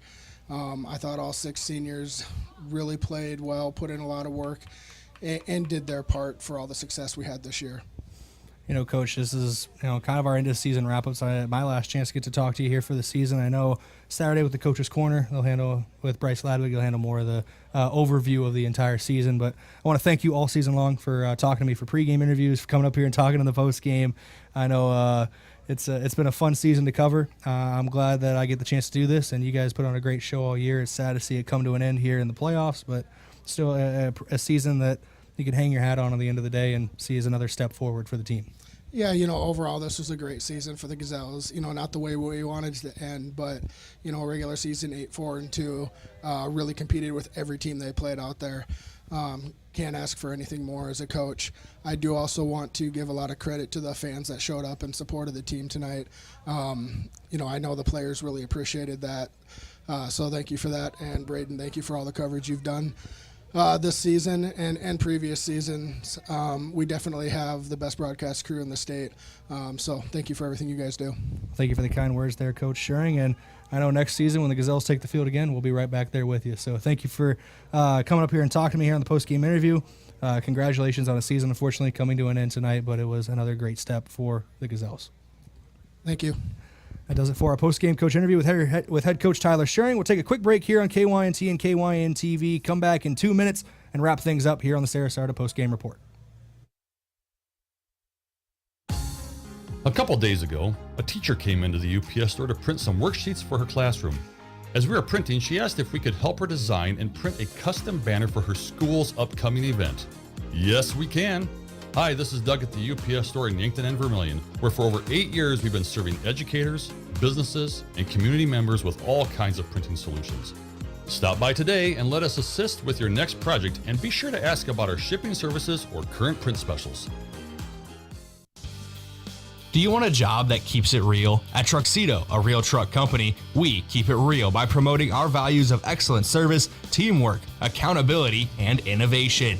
Join the Truxedo team and enjoy your next career adventure.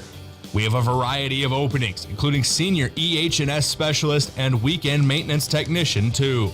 So don't wait. Get up, get out, and apply at realtruck.com/careers and start your next adventure with a career at Truxedo. Is it the competition that keeps bringing you back? The long-standing rivalries? Or is it seeing friends again and cheering on your favorite team? At First Dakota, we're here for it all. We appreciate the fans, the players, the coaches and officials, the concessions crew. The shared community experience is part of what makes life here great, and we're here for it. See you at the game. First Dakota National Bank, member FDIC. It's time for your seasonal flu shot. Flu vaccine is recommended for all those aged 6 months and older. Appointments are recommended. Call 665-7841 to schedule yours today. Walk-ins will be accommodated, insurance billing available, and most major insurances are accepted. Visit YanktonMedicalClinic.com to download the flu shot form and for more information. A shot of prevention is worth a season of health. Seasonal flu shots. Just one more way Yankton Medical Clinic provides so much care, so close to home.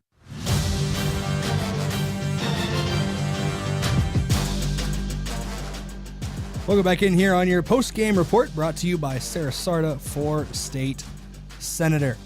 It's time to hand out some awards and then wrap up the Gazelles season here on KYNT and KYN TV. This being the last game of the season, I'm going to alter these awards a little bit, just because I can. It's a free country. Who's going to stop me? Defensive player of the game goes to several players. Brought to you by Olson's Pest Technicians, your residential commercial pest control solution. Call 1-800-KIL-BUGS. Your defensive players of the game are your senior defenders. You kind of see where I'm going with this. Chloe Foote, Tessa Gillis, Carly Chop. They played along the defensive back three. They were the starters today. They played great all season long. Their Gazelles careers come to an end today, but they were great defenders. Played 80 minutes of scoreless soccer. Unfortunately, Brandon Valley was able to find the back of the net there in extra time and extend out to a 3-0 victory. Your defensive players of the game, the seniors, Chloe Foote, Tessa Gillis, and Carly Chop. Your offensive player of the game, your players of the game, doing it again, are your seniors once again.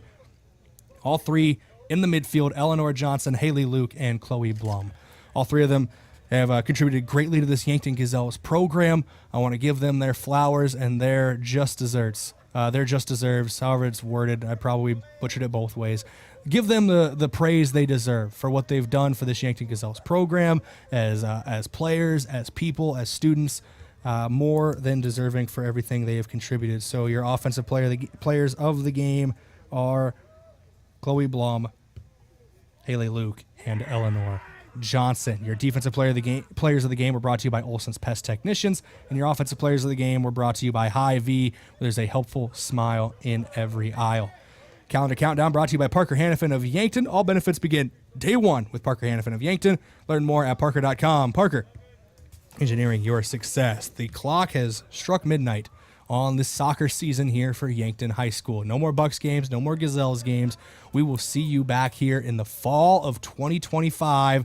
Doesn't feel like it's a real time quite yet, but that year will go quickly, and we'll see you right back here. Yankton's home team, Yankton's home stream, KYNT, KYN-TV, for more Bucks and Gazelles soccer. Before we officially wrap things up, big thank you to Daniel Dykstra, our studio technician, making sure we're staying on the air all night long, doing a great job as always. Thank you to KYNT Sports Director Bryce Ladwig running the camera today.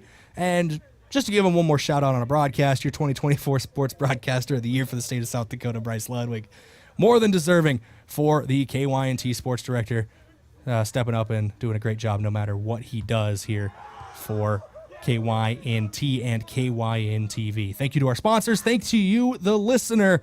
This season would not have been possible without you. Signing off for Yankton Gazelles Soccer one final time, I am Brayden Butler. Until next time, stay safe, be good people, and have a great night, everybody.